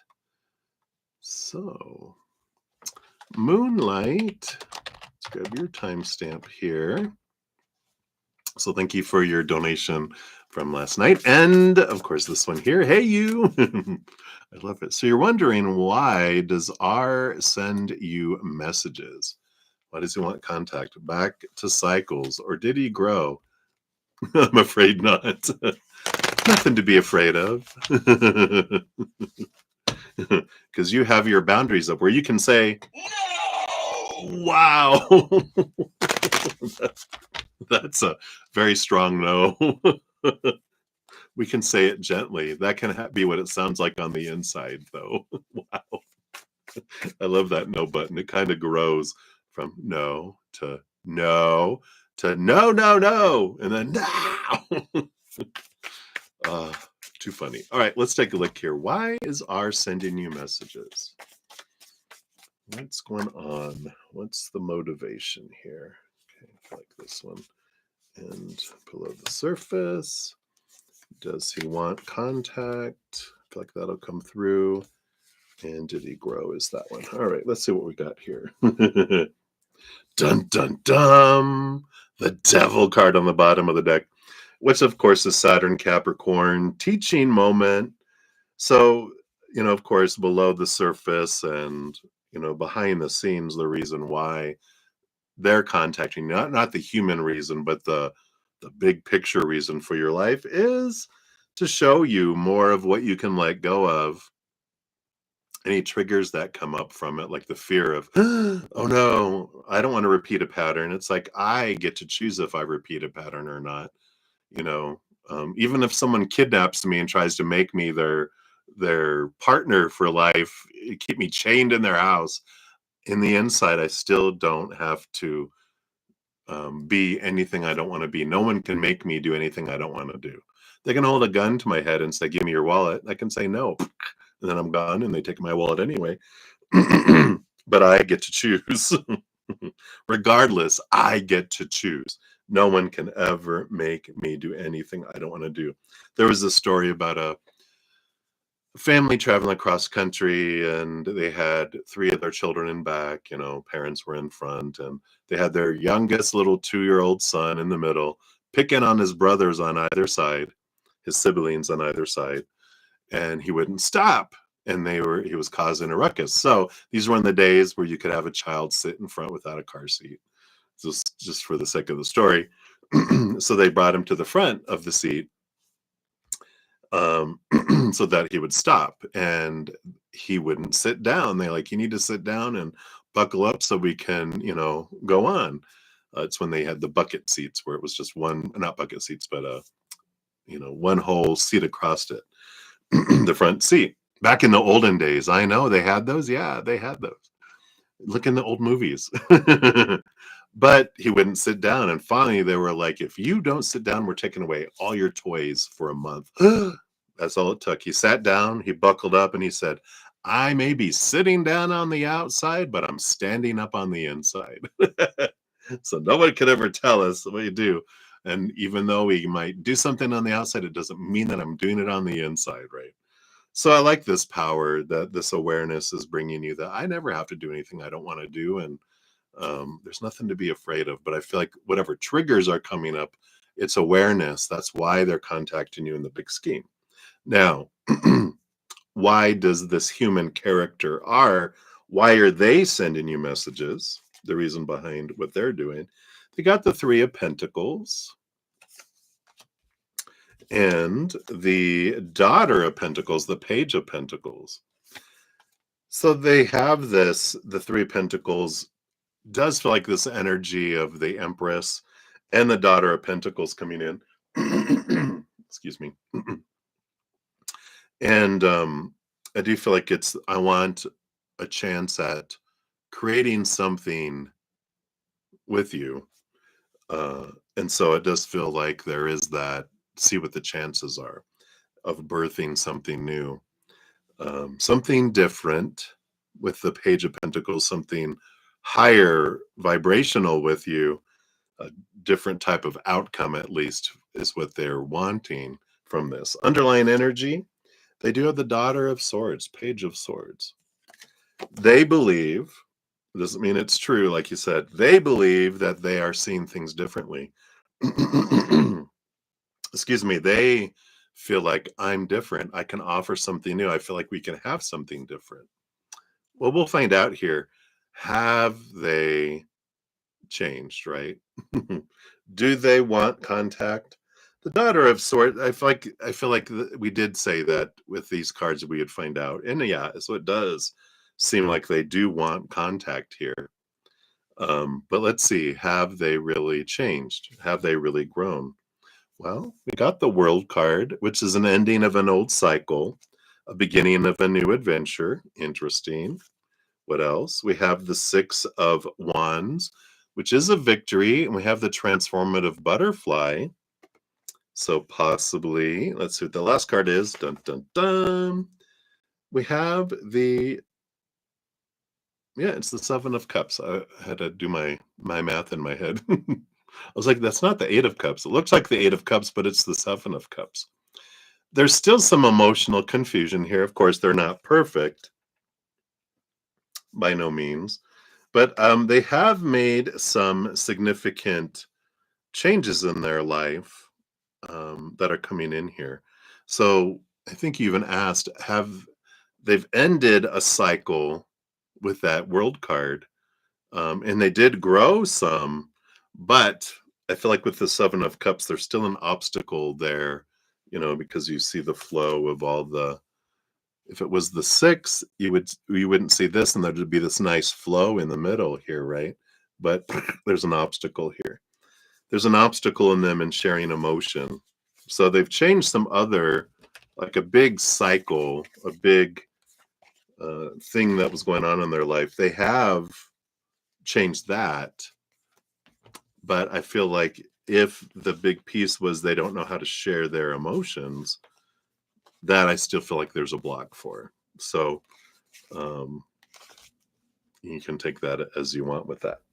Let's see what your fortune cookie brings in too, if they'll bring anything else, any more clarity regarding this. Thank you. Oh, it's funny. The Devil card is a card of temptation and what do you call it?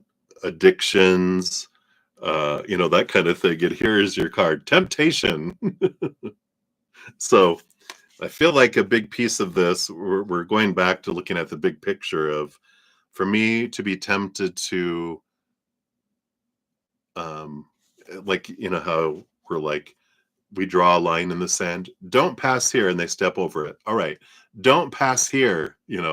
It's about moving our boundary back, not keeping it where it's at. That's the temptation, right? That's coming in to show you how willing you are to say no.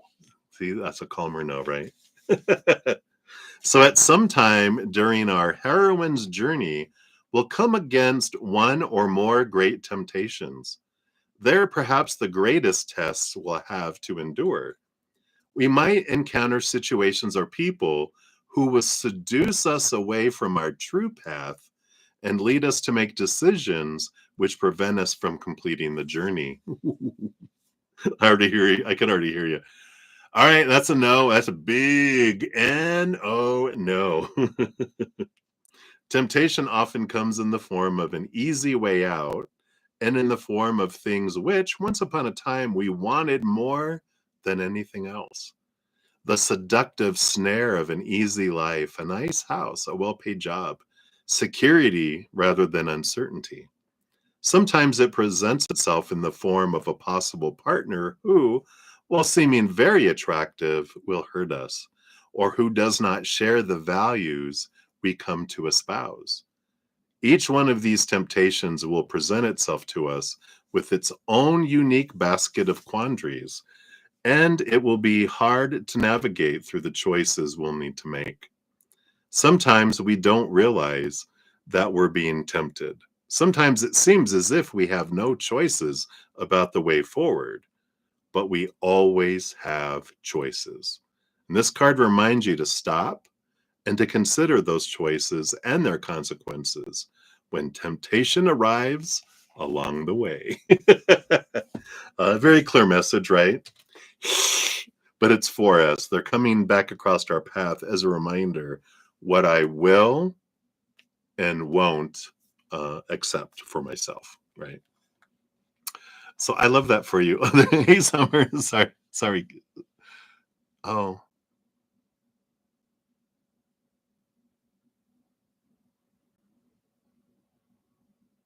Okay, thank you, Deb. I was about to ask, Debbie, I was about to ask if, um, does it sound fine everywhere else? So that is a message in itself, as you said, having trouble with the sound.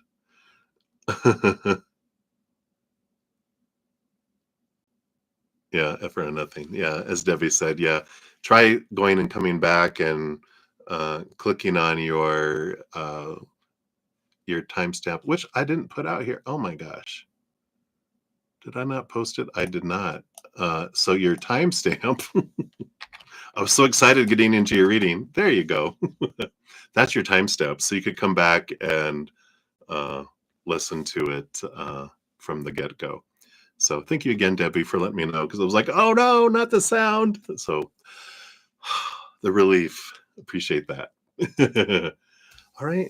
So that is what they have for you there, Summer. Moonlight. Many blessings to you. I like it. No. All right. Yeah. So you'll so if you want to hear the whole thing, you can always rewind, even right now. So, all right. Very good. So thank you again, my dear. Many blessings to you. All right. Ashvin Ray, you are up. Let's grab your timestamp here. There we go. And let's give that a love and a like since it lets me. And Ashvin, you want like a general for September and guidance on your marriage. All right. Let's take a look here.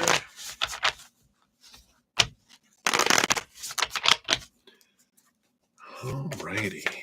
So, general for September. What did I can't believe we're like a week away for September, right? Boom, boom. All right. So those are for September, and then guidance on your marriage. Nope, none of those. All right. Those here, and that's the underlying energy. This one too. That one is over here. Okay. So what we got here. Just scooch these over. Bottom of the deck, you do have the star card here, which is a card of clarity. It is a card of balance. Um, really, and I feel like this is the overall energy just for your entire reading is what it is, but it brings in that September energy of realizing what is my dream come true. A lot of clarity coming in. What is my North Star? Where I want to invest all my energy? Some decision making, some focus on that and heading in those directions. So I like that. It feels like I said, balancing because usually I kind of have it here. There's more stars than normal. There's usually 7 stars around the big star, which represents the 7 chakras, balancing of our energies. So that's the kind of overall energy I feel coming in. But there is part of that is clarity of what is my vision for my life? What is it that I want kind of energy? Not what I think I'm supposed to want, but what do I want? What does my heart want? Right. Overall, general for September, you do have the Emperor. Here you go. Aries, Emperor energy, which is exactly what I've been saying. It's the Emperor clearing the throne room of all the chatter of everyone telling him how the kingdom's supposed to be, what they're supposed to be doing, and the clearing away of things, clearing away of all these opinions out the door, right? So that I can decide what I want, put a plan together, and put action behind it. So there you go, September energy. You got the Mother of Swords, Queen of Swords, balance of the head and heart. That's great energy. That's the clarity that comes in with the Queen of Swords. She has that Ace of Swords, which gives her that clarity to see things from a higher perspective, from a higher mental perspective. It also helps cut away the small t truths, those opinions that we've grown up with, the expectations. So I can go, instead of trying to live in my life, trying to live up to all the expectations that have been brainwashed with growing up, I'm deciding what I want separate from all that to move forward, right? We've got the Father of Cups, King of Cups. This is the Mother of Swords, but on the other side. So Queen of Swords rules over swords, thinking. Behind the scenes, all queens get cups. So that's the balance of head and heart. The King of Cups rules over cups, but behind the scenes, all kings get swords. Balance of emotions with the mind. So there's this balancing energy that comes in here, um, reinforced, I mean, several times here, right? And then you also have the 7 of Wands. Yeah, you can't make all this energy up. The 7 of Wands is about shining bright like the sun, not dimming my light, not walking on eggshells, not asking permission to shine, but it's about being true to our authentic light, going up on the hill, shining bright, not needing to defend or explain what I want to do. So all this energy, it's balancing the head and the heart. What do I want to do? And what's my steps going forward? That's all this energy of September. So I like that. And then we can see here about guidance on marriage. Of course, you can apply all of that to that. But let's see with the first 2 cards. You do have the High Priestess energy and the 5 of Wands, which is, of course, drama and chaos energy. Transformation of it. It's the 5, which changes it from lower vibrational energy to higher vibrational energy. But this High Priestess, she steps away from the chaos. She steps away from the drama, goes into her High Priestess temple, connects with the upper world, looks behind the veil, dives deep into her own emotions, her own subconscious. So there's this focus again on you. The guidance on marriage is, let me step back. Let me question my thoughts and beliefs and expectations that I have around it. Because when I focus in on what a marriage is supposed to be, who are they supposed to be in the marriage? How's the marriage supposed to progress? What's it supposed to bring me? Who am I supposed to be in the marriage? There's this long list of rules, right? These checkbox of, is this happening? Yes. Is this happening? Yes. Is that happening? No. Is that happening? No. Is this happening? Yes. We end up focusing on what's not happening in this partnership, in this marriage, in this relationship. And that ends up sucking the life out of a relationship. And we're all taught to do it growing up. We're all given a long list of conditioning, right? But what happens is when we have no expectations when we meet someone, it's like, wow, they're amazing. Then we start dating, expectations rise on who they're supposed to be, what they're supposed to be doing, what's supposed to be happening, right? So it starts sucking some of the life out of their relationship, and then we date exclusively, we get engaged. It's still taking, there's still celebration of who we are. Then we get married, and then suddenly we're like, why are we living in lack? Why does it feel like a disappointment?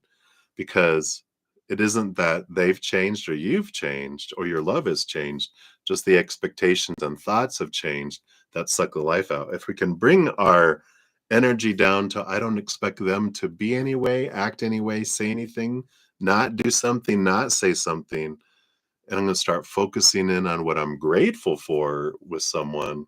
And this can work in job and relationships with anyone, friends, family, lovers, um, spouses, whatever. Because when we have all this attached to it, it's lack. It sucks the life out. But when we start focusing on gratitude around who someone is and, that type of energy there too, it does come back. It does come back, um, that gratitude and that comes back as well. So, very interesting. I love that. So the stepping away and connecting higher can bring that. Underlying energy, we'd have the Four of Cups. The Four of Cups is an energy of emotional boredom, which comes to that when we're expecting someone in the outside world to fulfill us emotionally, we're going to be disappointed because the outside world can't make us happy. It can't fill up our heart, because what our heart is looking for is the Ace of Cups, the chalice from above. We become the chalice and we get filled with that love from above, and then it overflows. Then what love from the outside people give becomes above and beyond extra. Even in the original card of the Four of Cups, you'll see someone lean up against a tree, bored, and with the three cups of the outside world, relationships, situations like job and career and things. But they're bored with that because they're not fulfilling. The cups are empty. But here comes the Ace of Cups being offered from the heavens. And that's what we're hungry for. That's what fills up our heart. And that's where the emotional stability comes in relationships, when I realize you can't make me happy unless I'm happy. And I can't be happy on the inside till I find my self-love, which I find going inward and upward and filling up there. Then once I find that, the lack that I experience in the outside world transforms into above and beyond extra, because I'm full and overflowing. Anything given is more of the overflow, right? And so it feels like abundance instead of lack and disappointment and falling short. So that's an important energy coming in here too. And you do have the Eight of Wands. All of that there can be a respark in your marriage with that, as I'm focusing in on what I'm grateful for in someone's life, in my life, and the things in my life, it does change the energy. It does, bring new things out to a new level. It sparks things. That feeling of abundance and overflow just ignites our life, and it makes it different. And that's our experience, right? If I'm living in gratitude, then my experience, it's like if I'm going on a ride with someone cross country, if they're being a fuss, whatever, I can let that impact my energy, and I can focus on how they should be acting, what they should be doing, the music we should be listening to, the stopping when I think we should stop, and I can have a miserable time if I want to focus on that. But if instead I'm focused on what a beautiful countryside, I love that. What a beautiful song. I never heard that before. It's not really my regular choice of music, but let me listen to it. Oh, I love those lyrics. What do I love about the experience? My journey is going to be so different than it would be if I chose the other, right? And so my world changes as I change on the inside. So hopefully that helps, Ashvin. That's what they have there for you. Let's grab your fortune cookie here too. So Sudeshna, yours was breaking up too. Well, it's interesting. You guys are on the other side of the planet. I believe you guys are in India and in Europe-ish, I think. um, so I do feel like it might be something to do with over there. If you go back and listen to them, I'm curious if it sounds fine after you're re-listening to it. So, because it's fine in Texas, right? All right, let's take a look here. Sorry, Ashvin. Let's see what your fortune cookie is here. There we go. We got the initiator, and it's Caradwen. I don't know if I'm saying that her name correctly. You see it. That's what her name says. It's 6 of circles, 6, the number of unconditional love.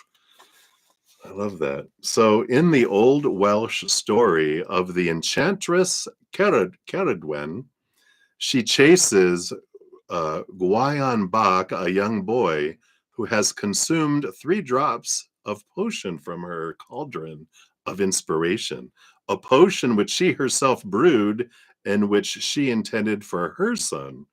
Her long pursuit of the boy makes it possible for him to discover and draw on the new knowledge that he's acquired in order to shapeshift. That's interesting. To try to escape her.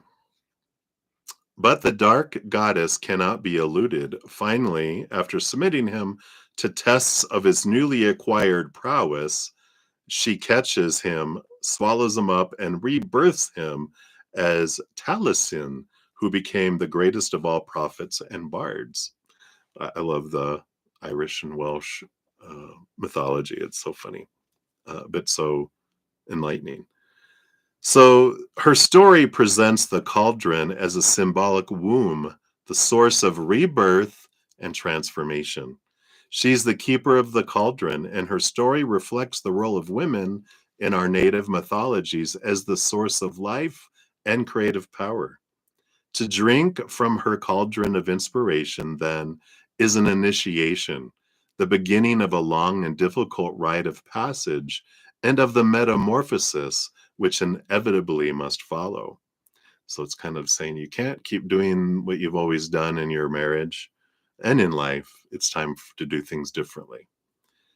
She reminds us that as a consequence of even the most challenging initiations, there's the possibility of great renewal. Have courage. Drink from the cauldron of inspirations, even if you don't quite believe that the potion is meant for you. And even if you don't yet know the nature of the transformations it will require of you. Wow. So I like that, and this is you deciding, do I want to stay in this marriage, to stay in different things in my life? You get to decide. If you don't want it anymore, and you're like, it's not worth me transforming for that, then I'm going to have a different transformation that I'm going to go through, right? So that is what they have for you, Ashvin. Hopefully that resonates, and many blessings to you. Thank you again for your donation. All right. And then Brenda, you are up. Let's grab your timestamp here. Let's see, did I put timestamps? Okay, good.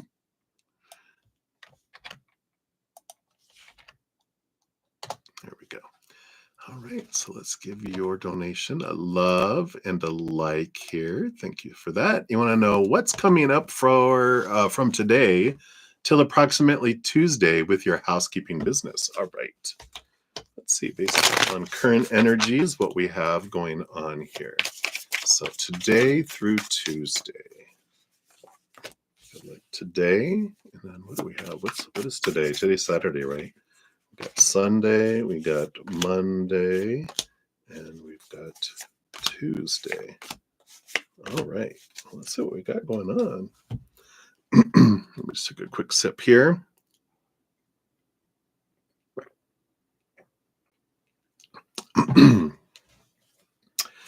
Bottom of the deck, you do have the Sun of Pentacles. The Knight of Pentacles, it's a slow-moving energy, so it does move a little slower.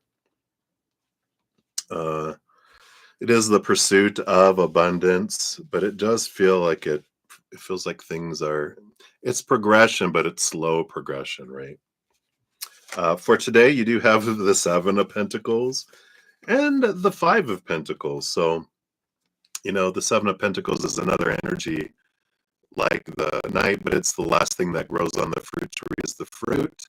Today's energy with the Five of Pentacles does tell us, like, because all this is based on current energy, maybe there's a feeling of lack, maybe there's a feeling of not enough or a fear of not having enough, maybe concerns around business that it's not doing what it needs to. It's a good reminder for us because if I'm focusing on lack and having this need of more, then in this moment, even though I'm like, well, I'm not making enough to pay the bills and blah, blah, blah, it's a loss, or even all these thoughts, it's like all that draws in more of that kind of energy. So it's a good reminder for today just to come back into gratitude for what is happening in my cleaning business, and then also the things I've loved about the past of the abundance in my business, or the things I've loved about the business, and have gratitude for creator, sincere gratitude to the core of our being, not pretend gratitude of, I thank you for all the stuff I had. It's like, thank you for the amazing journey I've had with this company and of all this that has happened. I mean, true gratitude from the heart. That's what can change things for the future. We'll still look at based on current energy what this next few days looks like, but I feel like that's an important awareness for today, because today is where the energy of today is what determines what tomorrow brings, right? And then speaking of tomorrow, let's see what that brings. You have the Mother of Wands, the Queen of Wands, and the Four of Wands. So focusing on joy, again, this is a higher vibrational energy, um, not being so serious about the business, right? I know that, like, if that's my source of income, yeah, I'm going to be serious, but this is about choosing joy. And the Queen of Wands is wherever you focus your energy is what grows and expands. So they're reinforcing this message for tomorrow that you can have joy, you can have stability if we focus our energy on the higher vibration instead of the lower. Because if I want stable, then I focus on stability. If I want instability, I focus on the instability of things, right? So tomorrow is a reinforcement of laugh, play. It's healing, it's growing, it's great energy that comes in there. Sunday, okay, today's Saturday. That was tomorrow was Sunday. This is Monday. I keep on thinking today's Friday for some reason. But Monday, you have the Ten of Wands and the Father of Cups. I like this energy because the Father of Cups is a balance between head and heart. And the Ten of Wands is a change of, instead of feeling like a burden, when I balance my head and my heart and I breathe and I take this, what's my energetic focus? Where's my gratitude? When I'm in that energy, I feel balanced. And then my energy changes from a burden to abundance. And that's what happens when I focus on the fears, it feels burdensome. When I focus on gratitude, I feel abundant. And so there is this switch of the experience on Monday. Tuesday, you've got the Six of Wands, which is a victory energy, and the Mother of Cups, Queen of Cups. A lot of emotional overflow. Feel like Tuesday, follow your gut, follow your instincts, not like a heart with any fear or, any that this is like rule over your emotions on Tuesday. And there can be this Six of Wands, which again, balanced energy, like the Four of Wands, Six of Wands, but Six of Wands is the victory. Focus on the joy, focus on that with the power of your emotions. Because I feel like it just takes a little bit of tweaking, because lower vibrational energy of lack um, is a has very little value in it. It impacts us, and especially if that's what we're stuck in all the time, it just it adds up. But one moment of gratitude can counteract so many moments of lower vibration. And so the more we focus on it, we just blast away. It doesn't have to be equal to equal. Just a little bit of gratitude goes a long way. A little more gratitude goes a long way. And I feel like that's the big message that's coming in here regarding this. Underlying energy, yeah, you have the Eight of Swords for Tuesday, which is about letting go of old thoughts and beliefs and mindsets that have made you feel blinded and bound and trapped and restricted and powerless. It would be like thoughts that I could never do that, or we can't do it that way. It's supposed to be this way. It's about letting go of expectations and old beliefs that no longer serve us, that might have protected us before, but now it's a time of doing things differently, letting that Aquarius energy shine, right? And looking at things from a different perspective. Let's see what else they have here with your fortune cookie. So what else do I bring in here?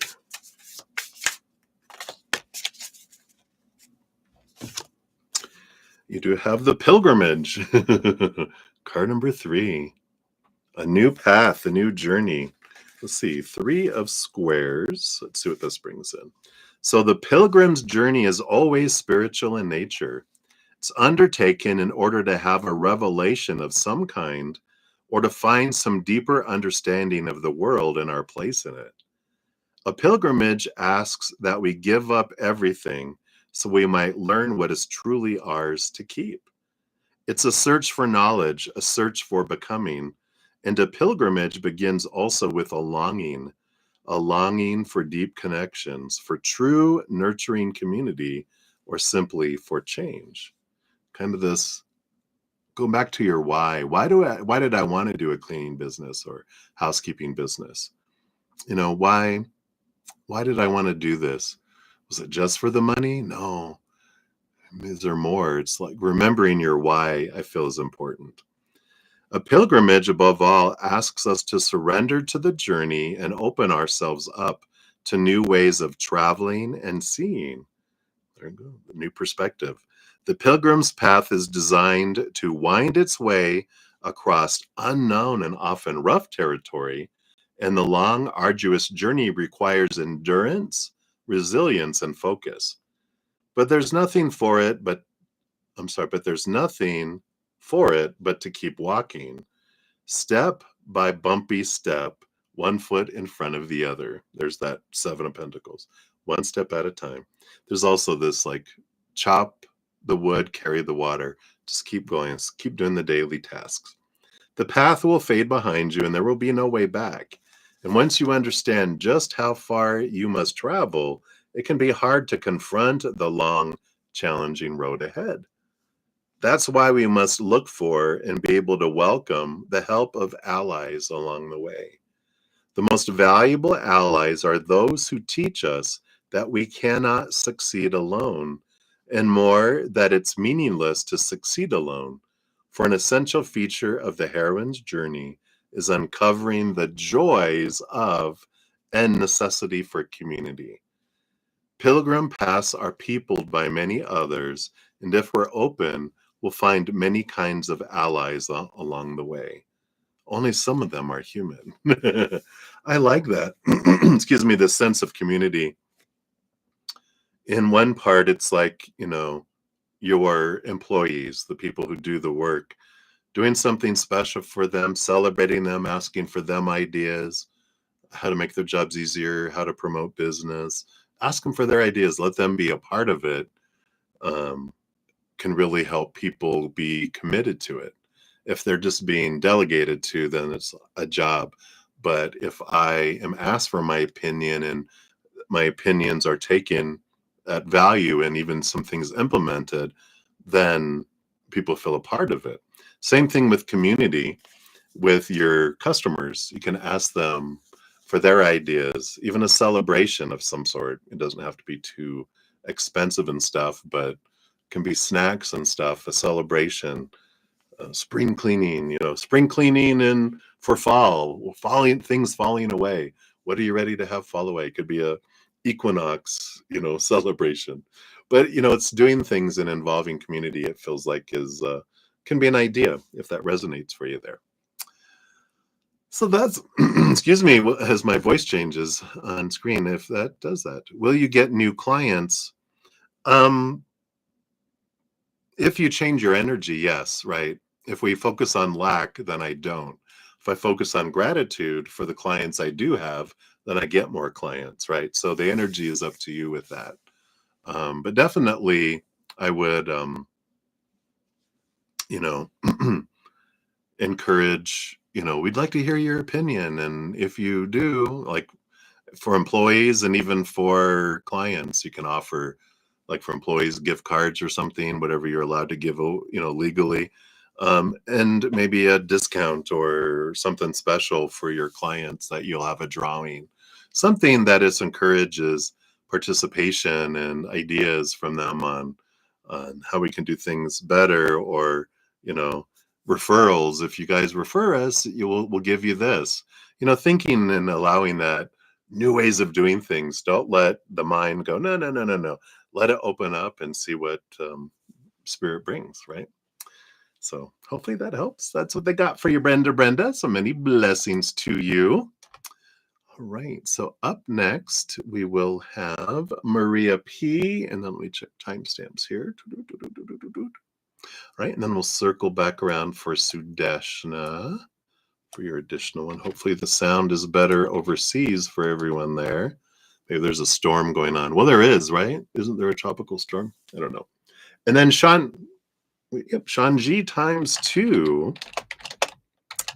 Boom, boom, boom.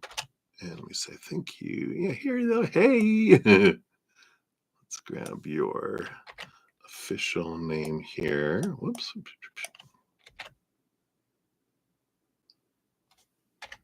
All right, there we go. All right, so that's where we're at donations for now. All right. So we will continue here. Maria P, you're at 207 even. Look at that. So Maria, thank you so much for your donation via Z PayPal. Let's scroll down and get your questions here. Take another sip here.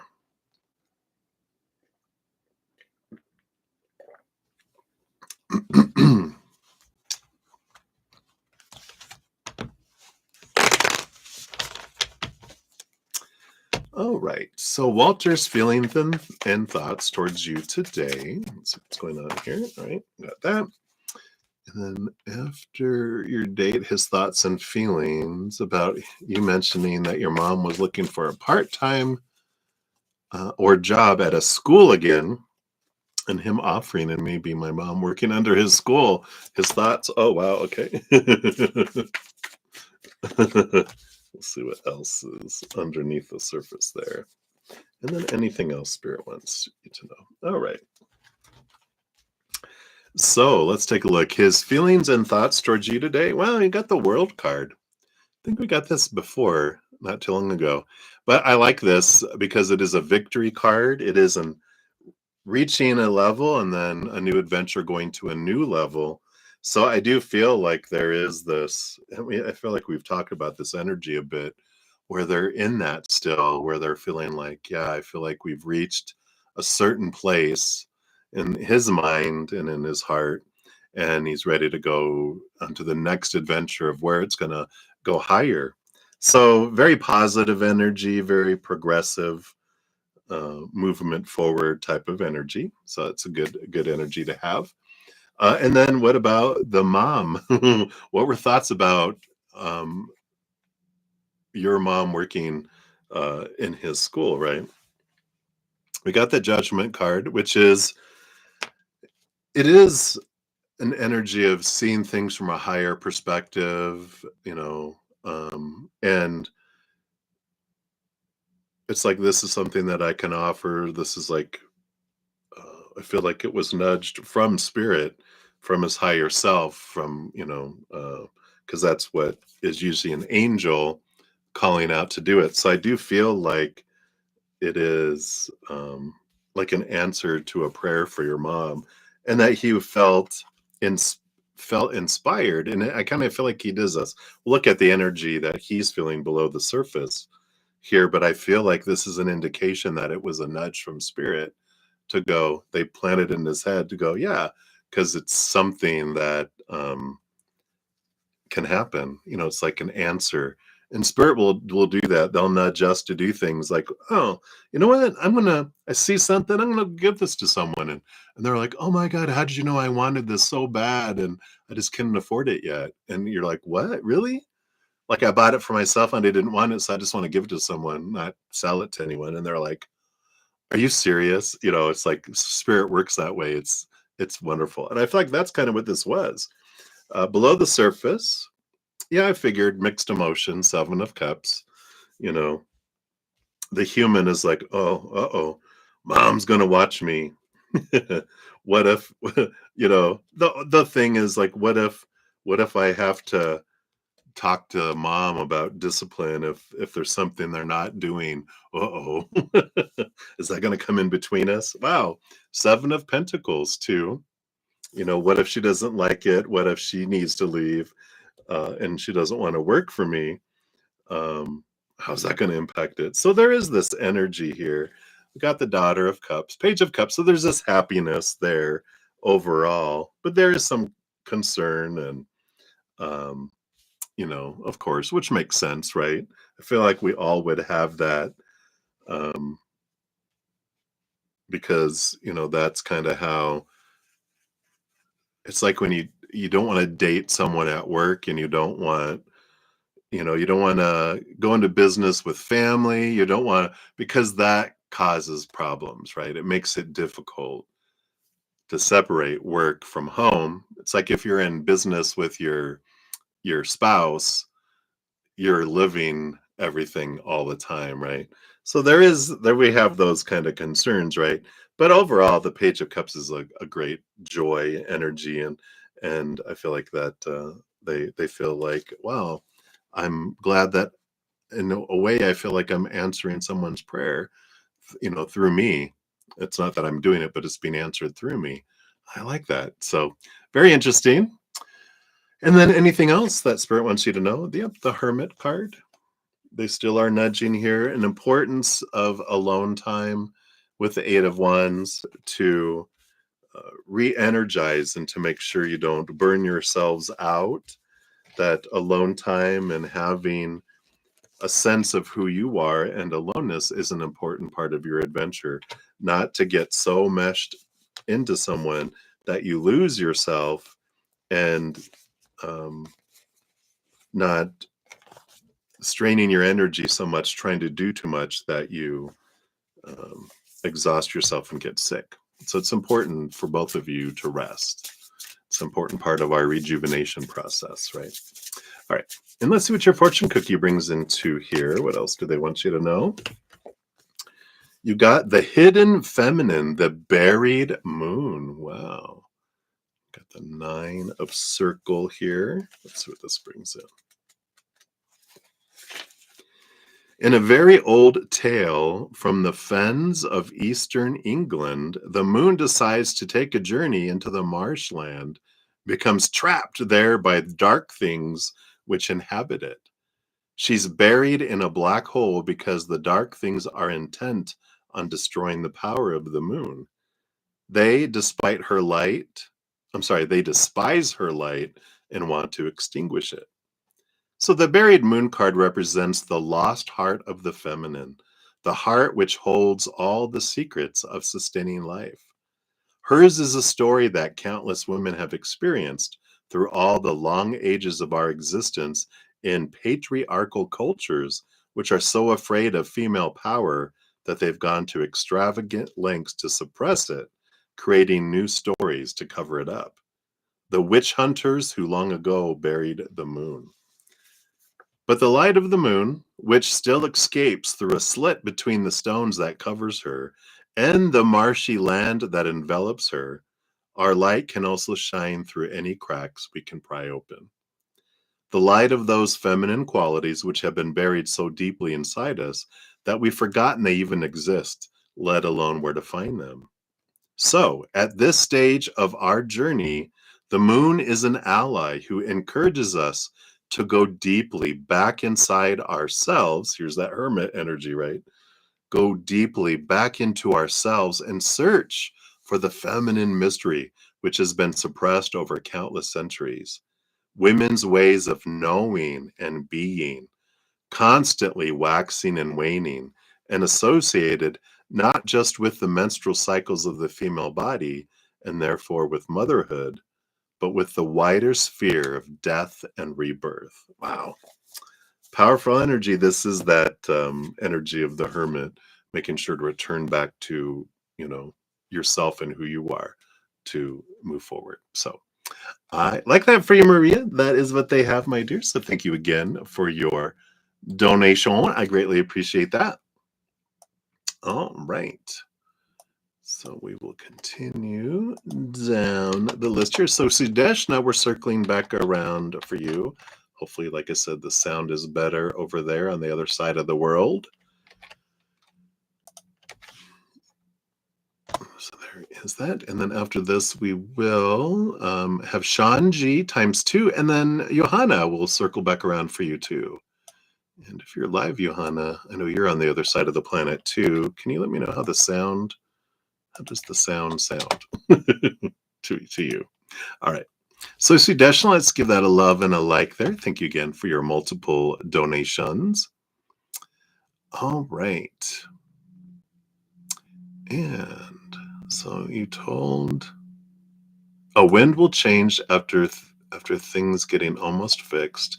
So will that be an entry? This is for Sumita, of a new person or anyone known from the past. Any other info regarding this situation? All right.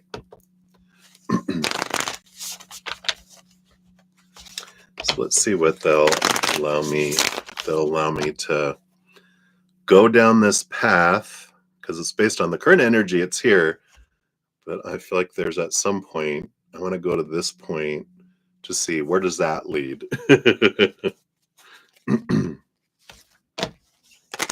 So step more into the future here. And is it going to be a new person or anyone you know? Let's look at that first. Okay, thank you. And then any other information regarding this 1, 2, 3, 4, and this here too. Okay, let's see what we got here.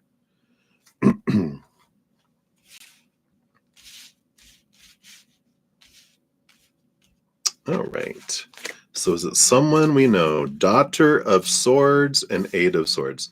Daughter of Swords, which is the Page of Swords, does feel like it's someone from the past, but I don't feel like it's among the current crew of people, because this feels like the Eight of Swords is letting go of some old ways of thinking. There's a transformative energy, with the chrysalis there with the butterfly. And the page is about, something going to a new level. But both of the swords energy is because mindsets have changed, both in me and that other person, that someone coming back from the past, not among the current crew, like I said, the current choices or matches, but someone from the past, maybe not even a previous match. We'll see what else comes in here. But I feel like it's someone they already know. It's not like a brand new person, but they've changed their mindsets, as well as Sumita. Below on the bottom of the deck, we do have the Six of Pentacles. This changes that are happening are I'm becoming more aware that I deserve to give and receive, not just be the one that's giving. And I feel like that's kind of what energy within Sumita is bubbling up, because it's like, I don't want to be I don't want to have to settle for someone where I feel I have to give so much and receive so little. I want equal. Like, I feel like I'm giving so much, I also want to receive back as well. That's, comes in here. So I like that. Let's see what else they wanted you to know here too. We got the High Priestess. So we got these 4 cards. Let me just look at them all. We got the Lover's card. Look at, there we go. So not to worry, there is a union. We have the Two of Pentacles. This choice energy and the 10 of Wands energy, which is the burden turns to um, abundance instead. But this high priestess is this, again, the stepping away and connecting higher and look behind the veil and diving deep into what I'm wanting here, my power of choice, which Samita's power of choice, and that I get to choose how I feel and I get to choose who I want to be with, that I'm not at the whim of the world. And though my culture or society or whatever, family, whatever stuff I'm in, that I do get to choose, even if they, no, you don't, you belong to us. I'm not sure how, you know, arranged marriages necessarily work. And I'm sure it depends on extremity, like anything, like any religion, any belief system. There's people who are very, rah, um, orthodox, right? And there's people that are more blah, blah, blah, more flowing and things like that. So I feel like this energy that's coming in. It's important that I get to choose my outside world. I get to choose who I partner with. All these twos energy, with the high priestess being the number 2, even though they're not the power of choice, it is the inside choosing what I want, because I'm the one that's going to have to live my life. So what am I wanting to choose, right?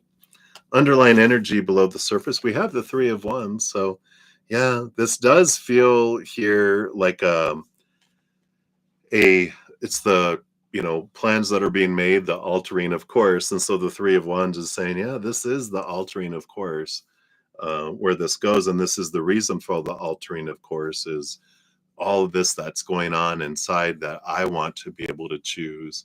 I don't want to let everyone choose for me, kind of energy that's here. So hopefully that helps a little bit here about why it changes. But there is a bit of that. I want equal. I want a partner where I feel I'm equal in the giving and receiving from them, and not feel like I'm the one that's going to be giving everything, right? So I like that. So that is what they have for you, Sudeshna. So many blessings too. We already gave you your fortune cookie earlier, so I will move beyond that here. All right. All right, Sean G, you are up. Wow, we were almost at 222.22. But you're at 222.24. So I like that. Still a lot of 2s in there.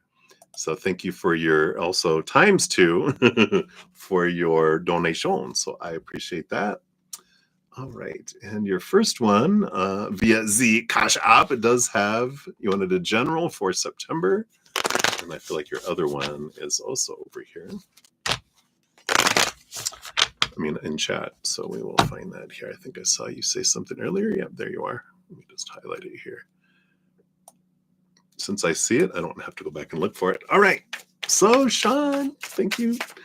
General for September. What do they want you to know for September? All right. Okay. Put that in that. Do I want those? Yeah, I do want this one. And then I want this one here too. All right, that is it. So you do have the Son of Wands, the Knight of Wands energy here. Powerful energy overall for September, because the quest for your power, the quest for stepping into your power continues, but it feels like it's expanding. It's feel like it's heightened. So September does feel like there's this vibe below the surface that whatever you focus in September comes to you bigger and faster than normal. It's like, and it makes sense. We're going into a lot of eclipse energy, which is about energy expanding and endings and beginnings. But I feel like things are just aligning for you energetically and probably astrologically, where your power of choice brings in things fast and furious and big. which is good. It's like a laboratory of, if I focus on gratitude and whoosh, things come in big. If I focus on lack and lower vibration and fear, wah, but the whole thing is that you can, like my sound effects, um, that if I'm like, oh, I don't want that, then I don't focus on it. I focus on something else. This flows away, and this comes in. So even it teaches us the power of our energetic choice, and it just feels like the entire month is like a laboratory for you to experiment and to see the outcomes and differences that come with that. I like it.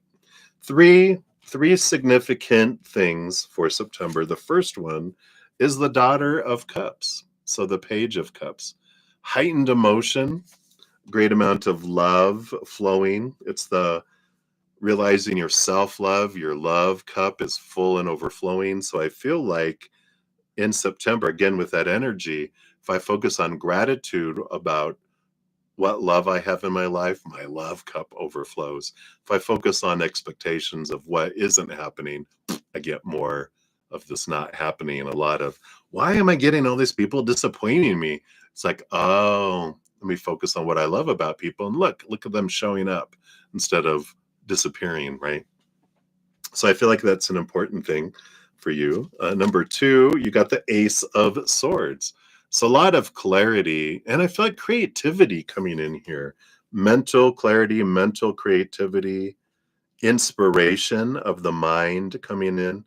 Underlying energy for this one, the World card. Wow, a celebration. It's a positive card, but it's also the ending of a cycle, the beginning of new adventures.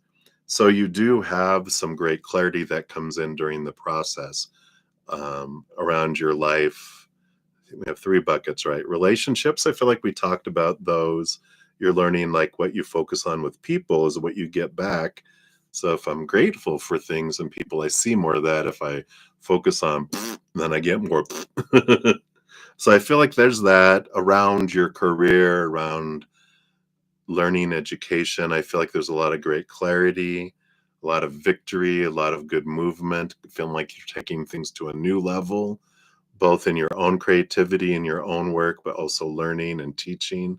Energy, very a freshness to it, with it being the ace. And so I like it. I feel like that's newness. It's not so much like expanding energy. Like I know something, I'm learning more about it. It's like learning new things, like brand new, like new ideas, things you haven't thought of before, things you haven't done before. It's like I've reached a certain level. Now I'm ready I've completed things. I'm ready for different things, kind of energy for September. And then the third thing is, yeah, making some plans. You are the planner.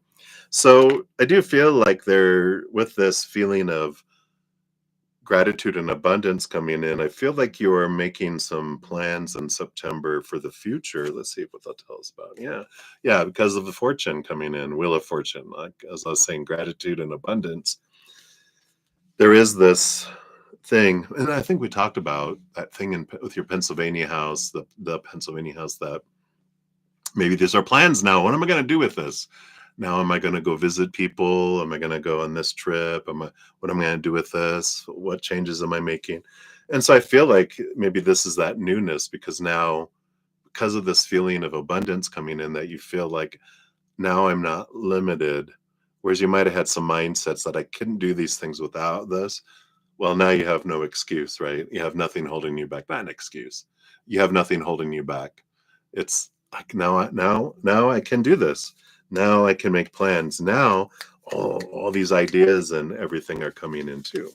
So I love that for you. And we'll get you your fortune cookie after your second question, is what I'm hearing. So we'll go on to that one next. But I love that for you. All right. And of course, thank you for your second donation. In this one, you want general advice for you. You need to get organized and push forward to meet your goal, but there's so many variables out of your control, you drag your feet. I hear you. Whoa. Oh, that was weird. The mouse was moving on its own. I was like, whoa, the ghost of mouse is past.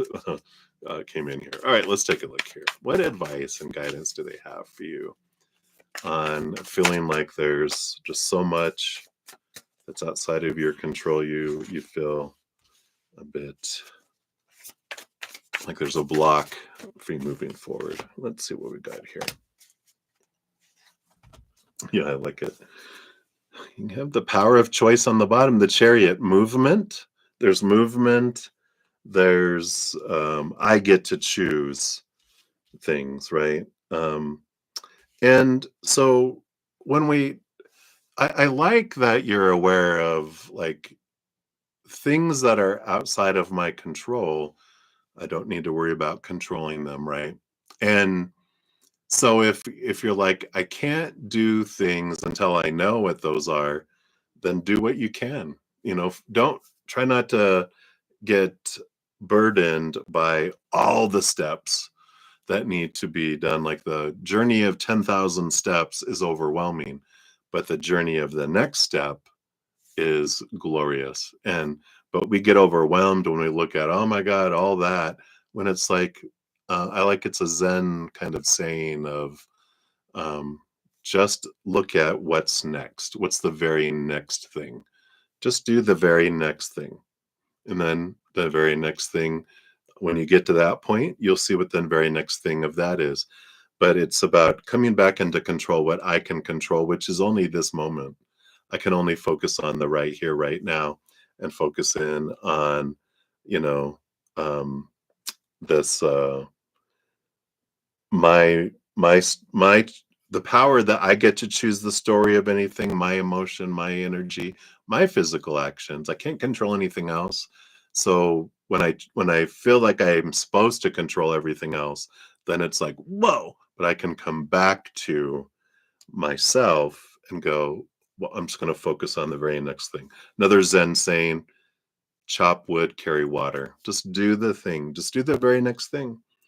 But when we get caught into the future, that is overwhelming because we're out of control. And then we're like, oh my God. But I come back to now and what's the next thing? Maybe make that like a mantra. Do the next thing. What's the next thing? Okay, I'm going to do this. And if you're like, I don't know what the next thing is, then do something. It's about action. It's about movement. How we get out of our head and out of the looping of all the craziness that we can get caught into in this human world is action, movement. Go for a walk, get up and do the dishes, get up and fold the laundry, get up and paint something. It's about getting up and action. It gets us out of the loop and then we can move forward. If we get sucked back in the loop, then we go do something, but it's about action that just takes it. So I like that. Yeah, let's see what other advice they have here for you. Yeah, Three of Pentacles, creativity. This is about, your energy and, there's this, focus of be true to your authentic self, and remember that my goals and everything that I'm doing, um, what's my why? I'm here to create, and if I get caught up in attaching to an outcome and to a goal, I lose the energy because um, you know when I have no expectations, what I'm able to do, look at this abundance, and I celebrate, and it feels full, and I'm energetic. And when I'm like, I don't think I have to do anything. I'm in the now. Everything feels like abundance. When I get into the future of expectations of this is how it has to be, I live in lack. I live in, oh, this effort I'm going to have to do just to get to zero. And when I'm like, I'm so far, when I feel like I'm behind and I'm trying to get somewhere and I feel empty, or I feel like I'm just getting back to zero, just meeting expectations, then I do poop out. I do not have inspiration because I'm like, I'm going to do all that just to get to. That's why, like in relationships, when we feel I have to do all this, when we feel like when we meet someone with no expectations, what a great. But when we get expectations, it's so much work just to get to zero to where we're like, all right, you did what I thought you should do. Then it's like, really? But when we zero out this connection to all this should and supposed to and need to and have to and must, you're set free. So the goal is actually the block.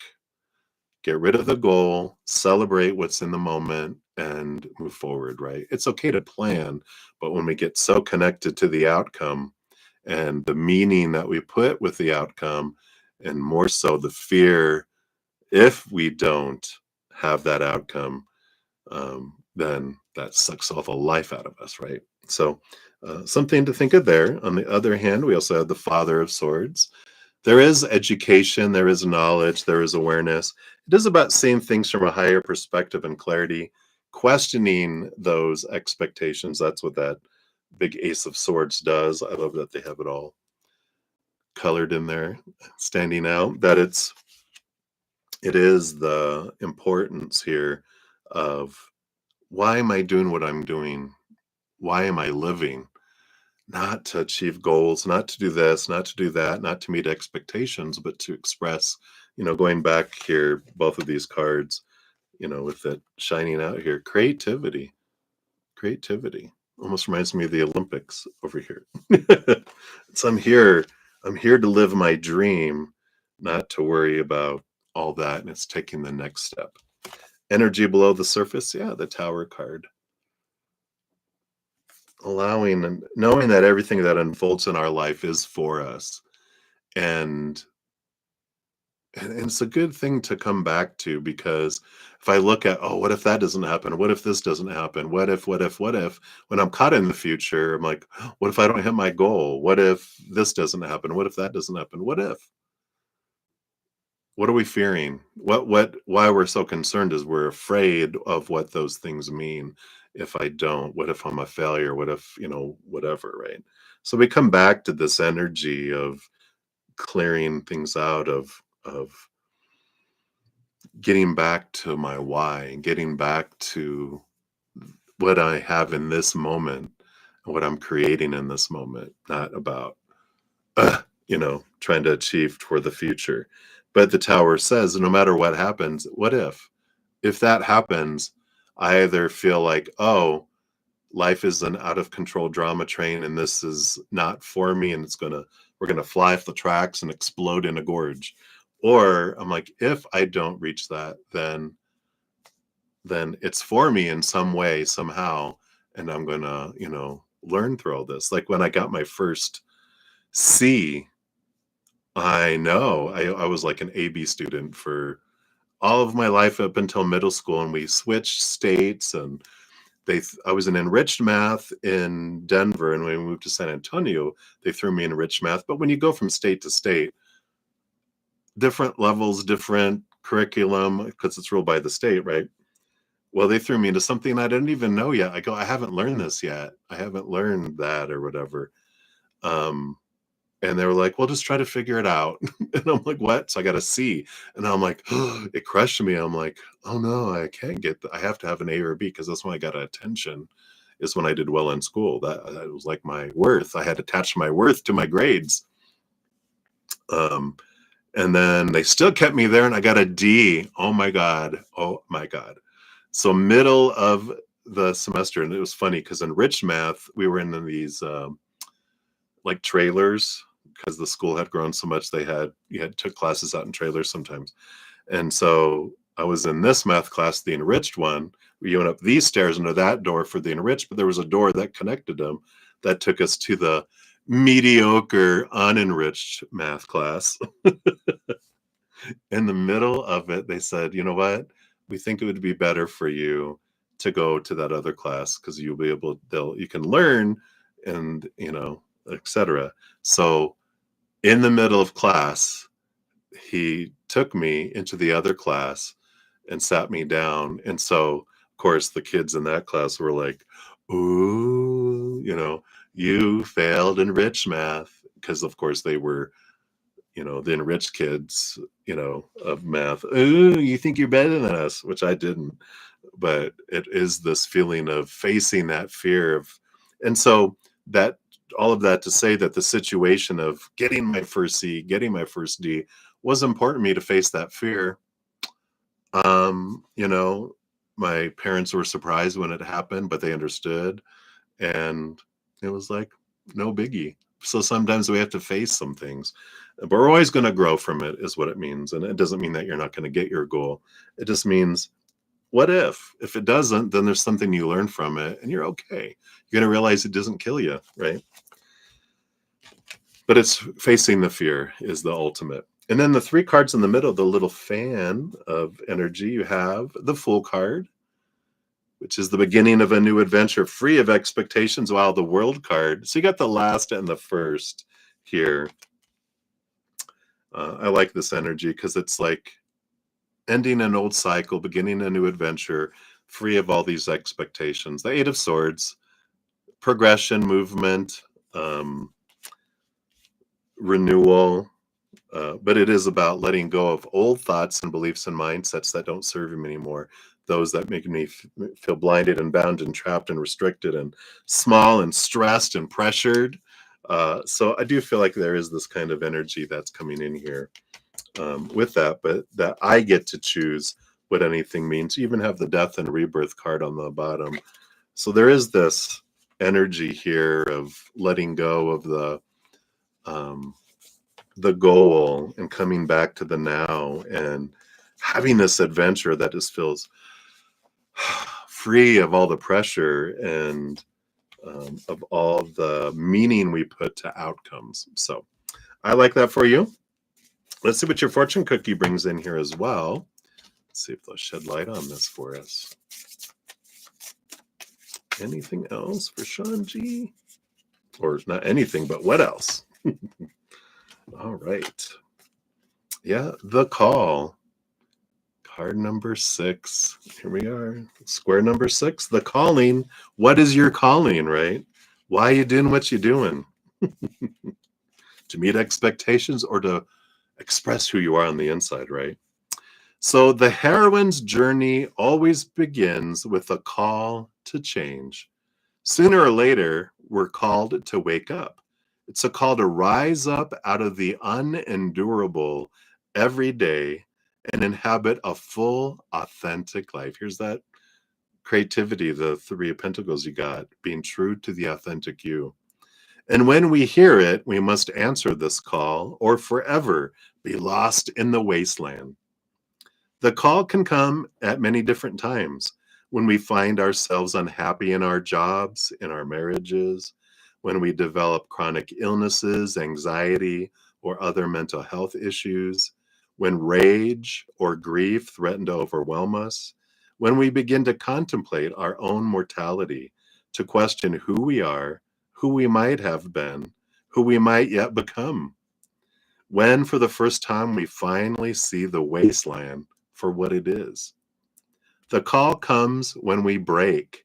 It comes to us sooner or later, but it comes. And whenever it happens, we know there's a journey we must undertake. Something deep inside us knows that there's something or somewhere we should be going and doing. And so, in the end, no matter how long or hard we resist it, and whether or not we think we can, we go because we must. We go because to stay is to die with the death card. So, and that doesn't mean like a physical death, but it does feel like we just get exhausted. When we're trying to achieve to get to zero, it does feel like a death, because when we get up to that and achieve it, it feels empty. It does feel like a death in a way. All right. So that's what they have for you, Sean G. Thank you again for your dual donations. And many blessings to you. All right. And then Johanna, we are circling back around for you at 2 minutes. I'm sorry, 2 hours and 44 minutes. Exactly. Let's grab that. Based on my little scale here. So thank you. Let's give that extra donation a love and a like. Appreciate all of these today. You're so funny. Does your fairy godmother get mad at you when you watch movies on your phone? You don't have a TV right now or anything else he wants to say. That's funny. Yeah, of course, your godmother, right? Oh, you made some tea in honor of me. Zen tea. That's funny. Is that what it says on the is it Zen tea? All right, let's find out here from your fairy godmother. Of course they don't get mad at anything really because it's a good thing to realize spirit when they're on the other side they're beings of no judgment. We're only judgy when we're human characters. That's part of our comparison, our fear, our human nature is to feel different emotions, lower vibration, but we're on the other side. We're just feel we're all connected to the higher vibration. We are beings of unconditional love and joy and laughter and play. They're probably watching it along with you going, "Ooh, that's a good one." They'll never be mad at anything that you're doing. So you're fully supported. The only time they get sassy is for us because we're wanting in our core a sassy message, but underneath it all, they're such loving beings that, and they don't have a good or bad, right or wrong judgment energy. They just are like you make different choices with different experiences and different outcomes, but they see all of eternity. They're not bound by time and space like we are as a human. And so we don't get caught up in, you know, we get caught up in, I feel like I'm wasting my time or I'm not doing things right. I should have done something else, should, supposed to, need to. Expectations, fears take over. Over there, they're like, woohoo, this is a great adventure. You can do, do whatever you want during this game that you're playing because you have limitless lives. It's not like you have to put a quarter in and once you run out of quarters, you can't play a game anymore. It's a game you're playing on your own phone or your TV where you have unlimited lives. You can play it as many times as you want. So have fun doing whatever you're doing is kind of spirit's standpoint, right? So with that said, let's see what your fairy godmother would like you to know right now. I feel like we have this one or those two and these two. Step by step by step. Yeah. So you've got two, two, two, two. It's like hopscotch or two, two, two, or a dance of two steps. Um, it's a dance. It's a dance. Bottom of the deck, you have the Nine of Swords, nightmares and insomnia. Are they scary movies? But the Nine of Swords, wow, and under that you have the Ten of Swords. It's all about um, facing our fears and letting them go. The release of trying to please other people and like all the expectations I was just talking about. Both of those are the nine is the nightmare and insomnia card where we're almost to the point of exhaustion, trying to live up to all the expectations that we have in our head from the outside world. And the 10 of swords is like, I'm done. Stick a fork in me. I am completed. I am sick and tired of this, and I'm not going to do what everyone else wants me to do. So I like this that they're saying you've been progressing in this, letting more and more and go, right?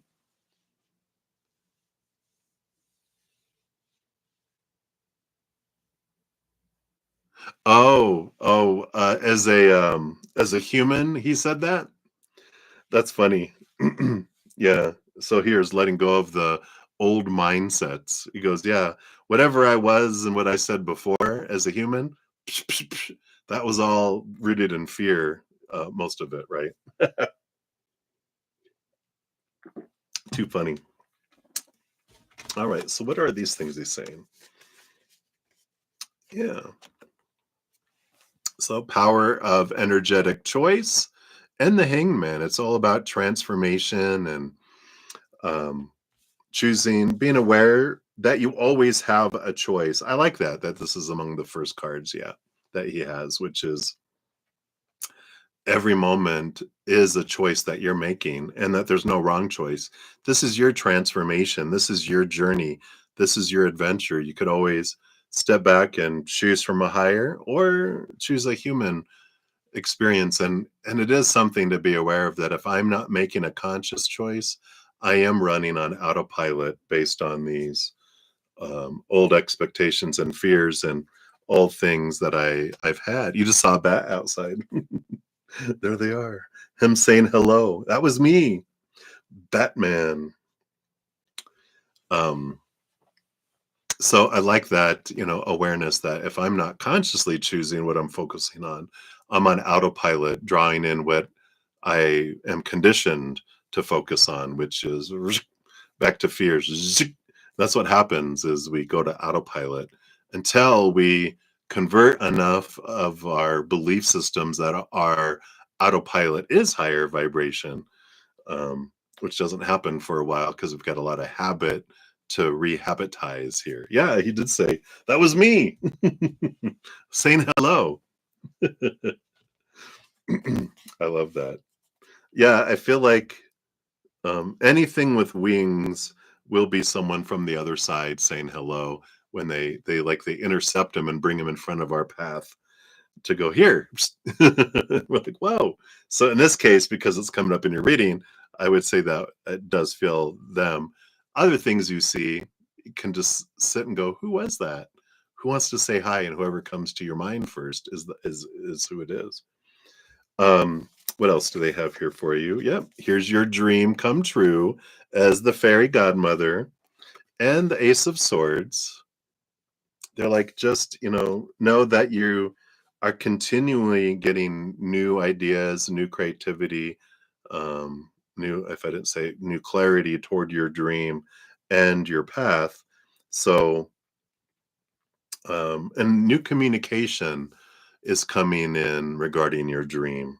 So I like that energy. Let's see if they'll tell us more about any of this. We do have the Six of Pentacles with the Three of Pentacles. Three of Pentacles is about being true to your authentic self and trust that, and this is great with these expectations letting go. You don't need to try to be who everyone wants you to be.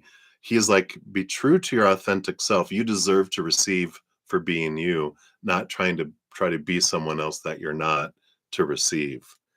And I like this. So it's about and he, of course, he had a lot of that from his life and being in acting and directing and different things he did. It's like, if you try to be something, then you're just gonna sink in with everyone else that's trying to be. But when you're truly yourself, you stand apart, you stand out.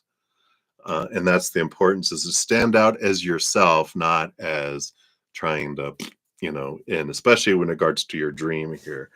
Don't don't think, well, this is what it should do, or this is what they're looking for. And if I'm this, then they're gonna be like, no, because that's the people who get chosen, are those people who have really stood out and really stood apart, right? So I feel like that's what they have there for you. And then you have the Nine of Pentacles, along with the Son of Cups, which is the Knight of Cups. Pursuing your heart, you will feel this fullness of life. And the Nine of Pentacles, I heard something earlier today. I was talking about the Nine of Pentacles, how it's this, the maiden who, because of their own uniqueness and it is a card of independence, of them being independent, yeah, and authentic. Um, yeah, that always at some level, right? Be authentic, be true to you, follow your heart, not your mind. That the garden that she's in, and she has the hawk, which is spirit, against a winged animal with her, that there's always this abundance that comes from her being true to herself and being independent, not needing other people to, make her who she is, but because her standing independent and being true to herself, that's what comes in. So I like that for you. What a great message from your fairy godmother.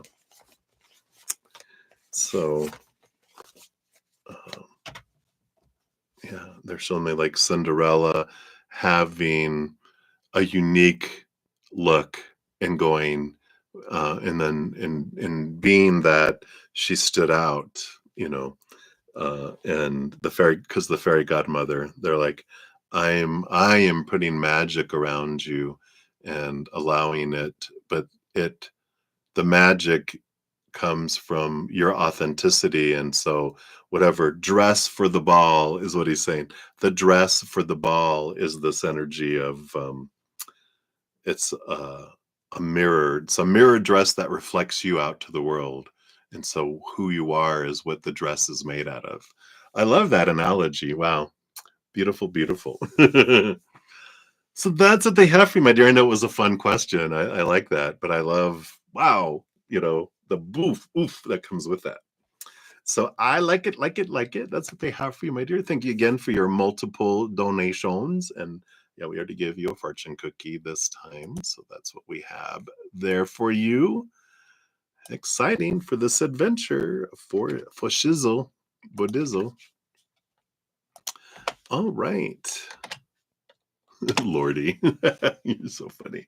All right. And then I did all right. Thank you so much. All right. Hey, Michelle. Michelle Smith, you are up next year. Thank you for your donation.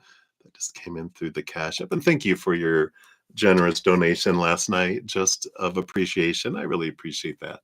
It meant a lot to me. So thank you so much. I was moved and made me giddy, if you weren't watching last night when I got to that. So I love that.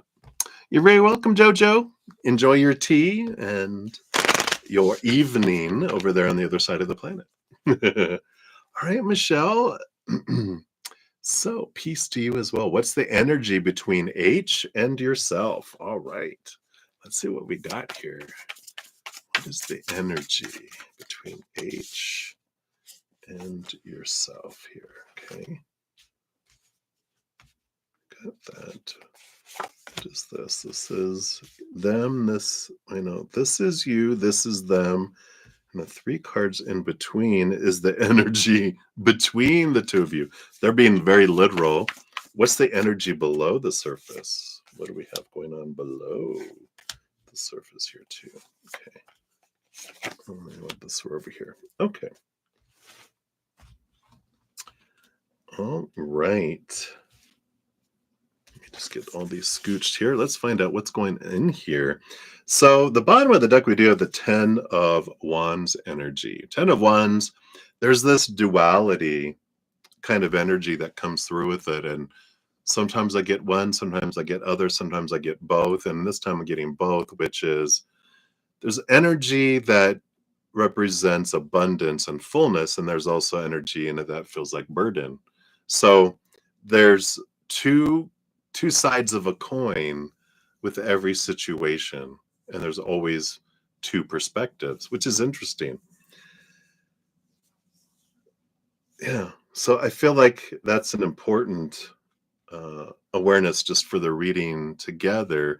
Something about flipping a coin, heads this, tails this. When you flip the coin, when you get, like, let's say I want what heads is. When I get heads, I'm like, yeah, all right, boom, great. I love that outcome. If I get tails and inside I really wanted heads, I'll be like, let's do best 2 out of 3. So there is this testing of my emotions about what I really want when I flip a coin.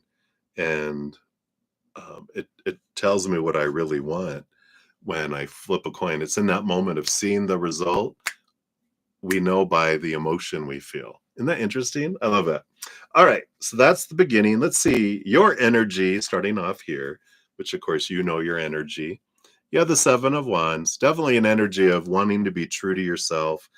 You're tired of dimming your light, asking permission to shine. Defend your actions, your choices, your feelings, your emotions, your thoughts, whatever. You want to just be able to shine bright like the sun and be you. And I like this, that you are wanting, like you're wanting someone that can stand the heat instead of going, it's so hot. Not literally, maybe literally too, but like they're like someone that can keep up, someone that can have the fire, that's fireproof, because you're the sun. If you have to dim your light for people to be around you, you're not being you. You want to just be you and be with someone that you don't have to walk around on eggshells around or dim your light in any way. I like that energy. And then their energy is the Ace of Swords. Someone who is looking at for clarity, looking for new definition in their life, trying to see their life from a different perspective. I do feel like there's this draw of wanting to understand who I am, what my life is, and everything else too. So I feel like where you have this fire energy about you, they have this air energy around them, this mental energy. You have this passion for life, passion, energy. They have a big thinker energy, is what I have. The energy between the two of you, or these three in the middle, which is the Ace of Pentacles. It does feel like a new beginning kind of energy here that's coming in here. You got the Sun card. Look at that. Bright, shining bright energy here. So here's that sun we were talking about, and the Four of Cups.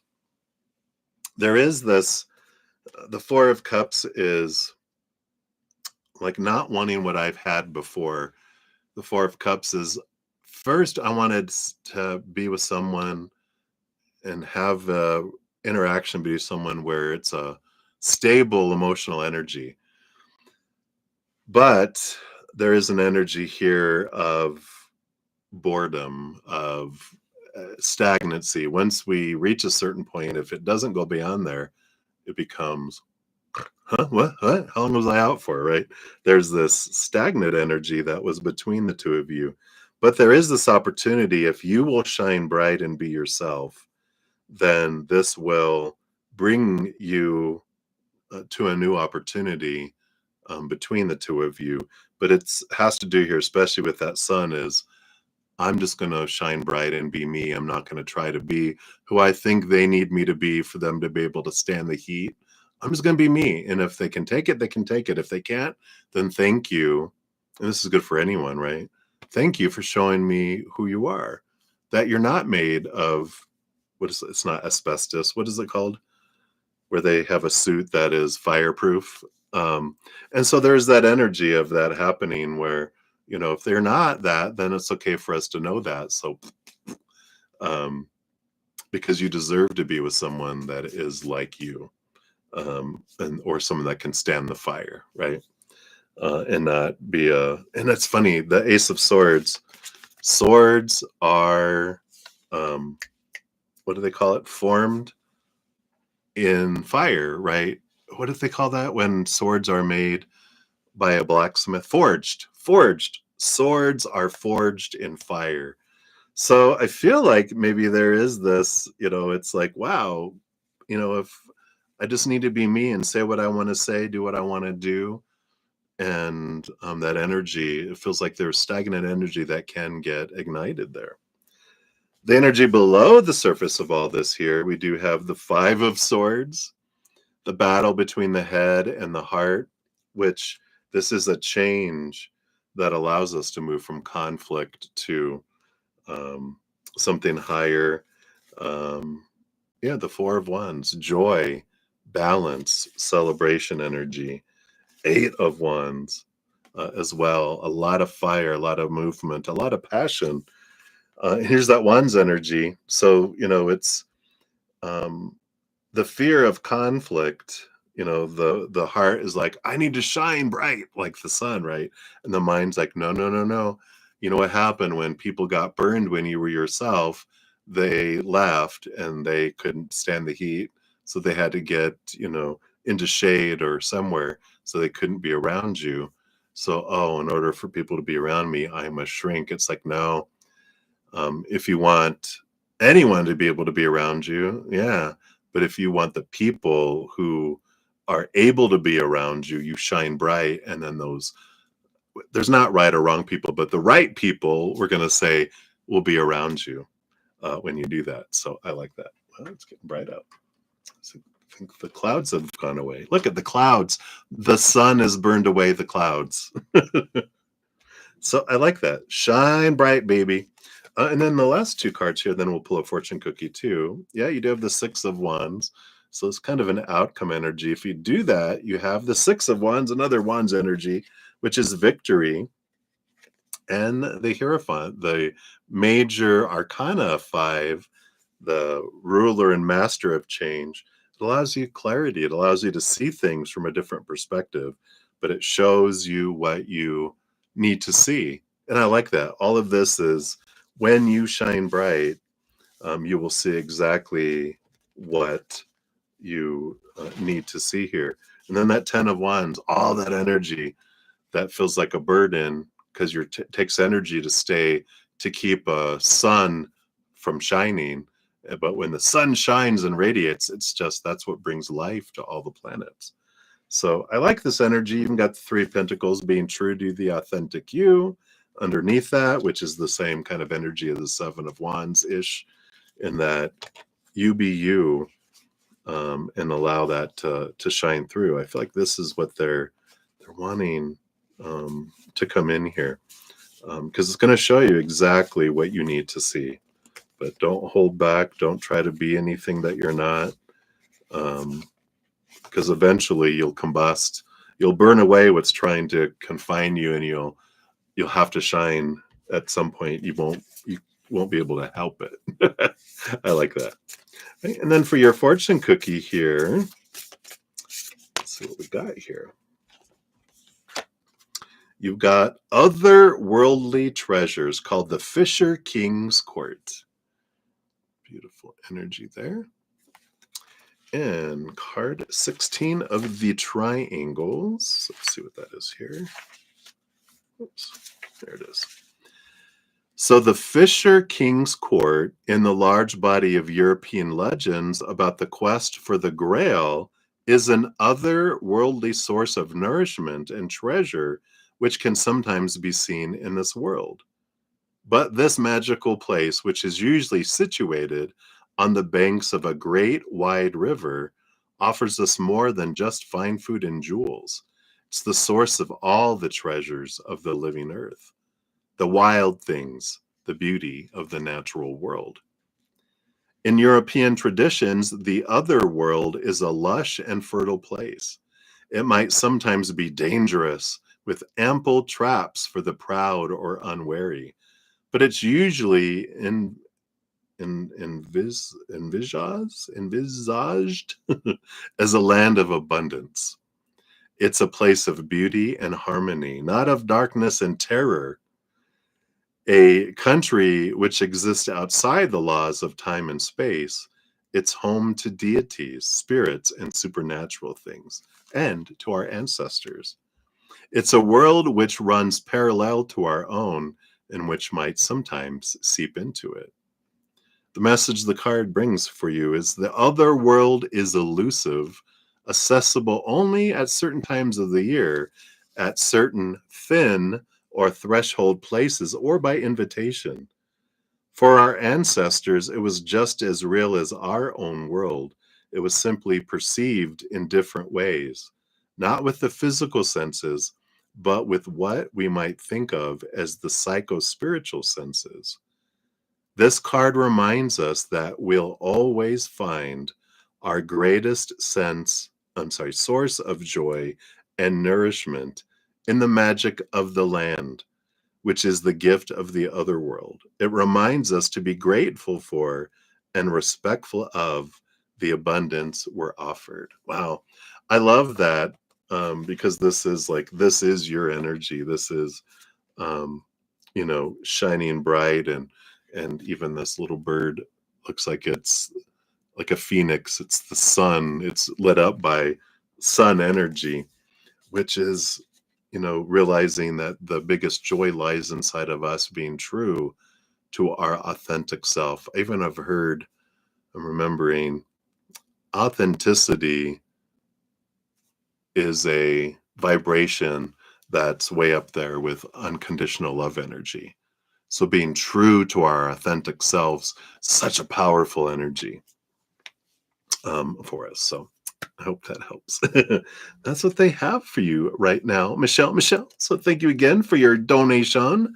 Greatly appreciate that. And thank you guys all so much for all the thumbs up. I have gone over my 3-hour mark here, so I won't be able to get to free readings in the session this morning, but I will be back in less than 4 hours, for my evening session. I'll be on from 6 to 9 p.m. Mountain Time, and then also back tomorrow from 11 a.m. to 2 p.m. Tomorrow is special in that whatever readings I don't complete in the morning, including free readings, I do come back in the afternoon after I eat and rest a little bit to finish out all of the readings from the morning. So if you've been trying to get a free reading and I haven't been able to get to them, my deepest apologies. Please come back tomorrow. I'll make sure you get a message, or you can even, of course, try tonight as well. And we'll make sure, at least tomorrow, that you'll get messages from Spirit. If not tonight, if you come back tonight. And I will pin a comment after each session listing what I completed with timestamps. I'll do that here in a moment. Hey, Olivier, good to see you, my friend. Hello, hello. And anyone else here? I think we had me. Good afternoon. So you left the little old man on July 17th, and you're still hanging in there, enjoying your moments. I'm very glad for you. Hello, hello. And Collector, you were checking in. Back from your birthday lunch. You're busy, busy, busy. Want to listen? Well, hello, hello. Happy birthday to you. I hope you're having fun. Maybe we'll see you tonight. And Paul, everybody, hello. I wish I could say hello to Debbie, everyone. We got Debbie O of Texas, and Debbie, who I call Debbie. Hello, hello, if you're still here. Love and light to you. But thank you guys so much. I'm so grateful to have you on this journey and adventure.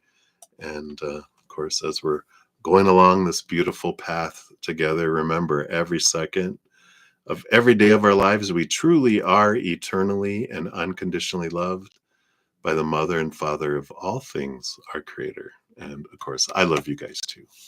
So until I see you again, hang in there, take care of yourself. Remember, have some fun. It's a playground.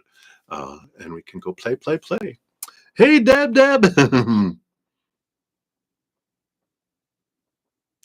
Very good. Good to see you too, my friend. Got all the Debs and Debbies. Hello, hello. So thank you guys again so much for all the love and support, and we'll see you soon. So much love until then. You guys take care.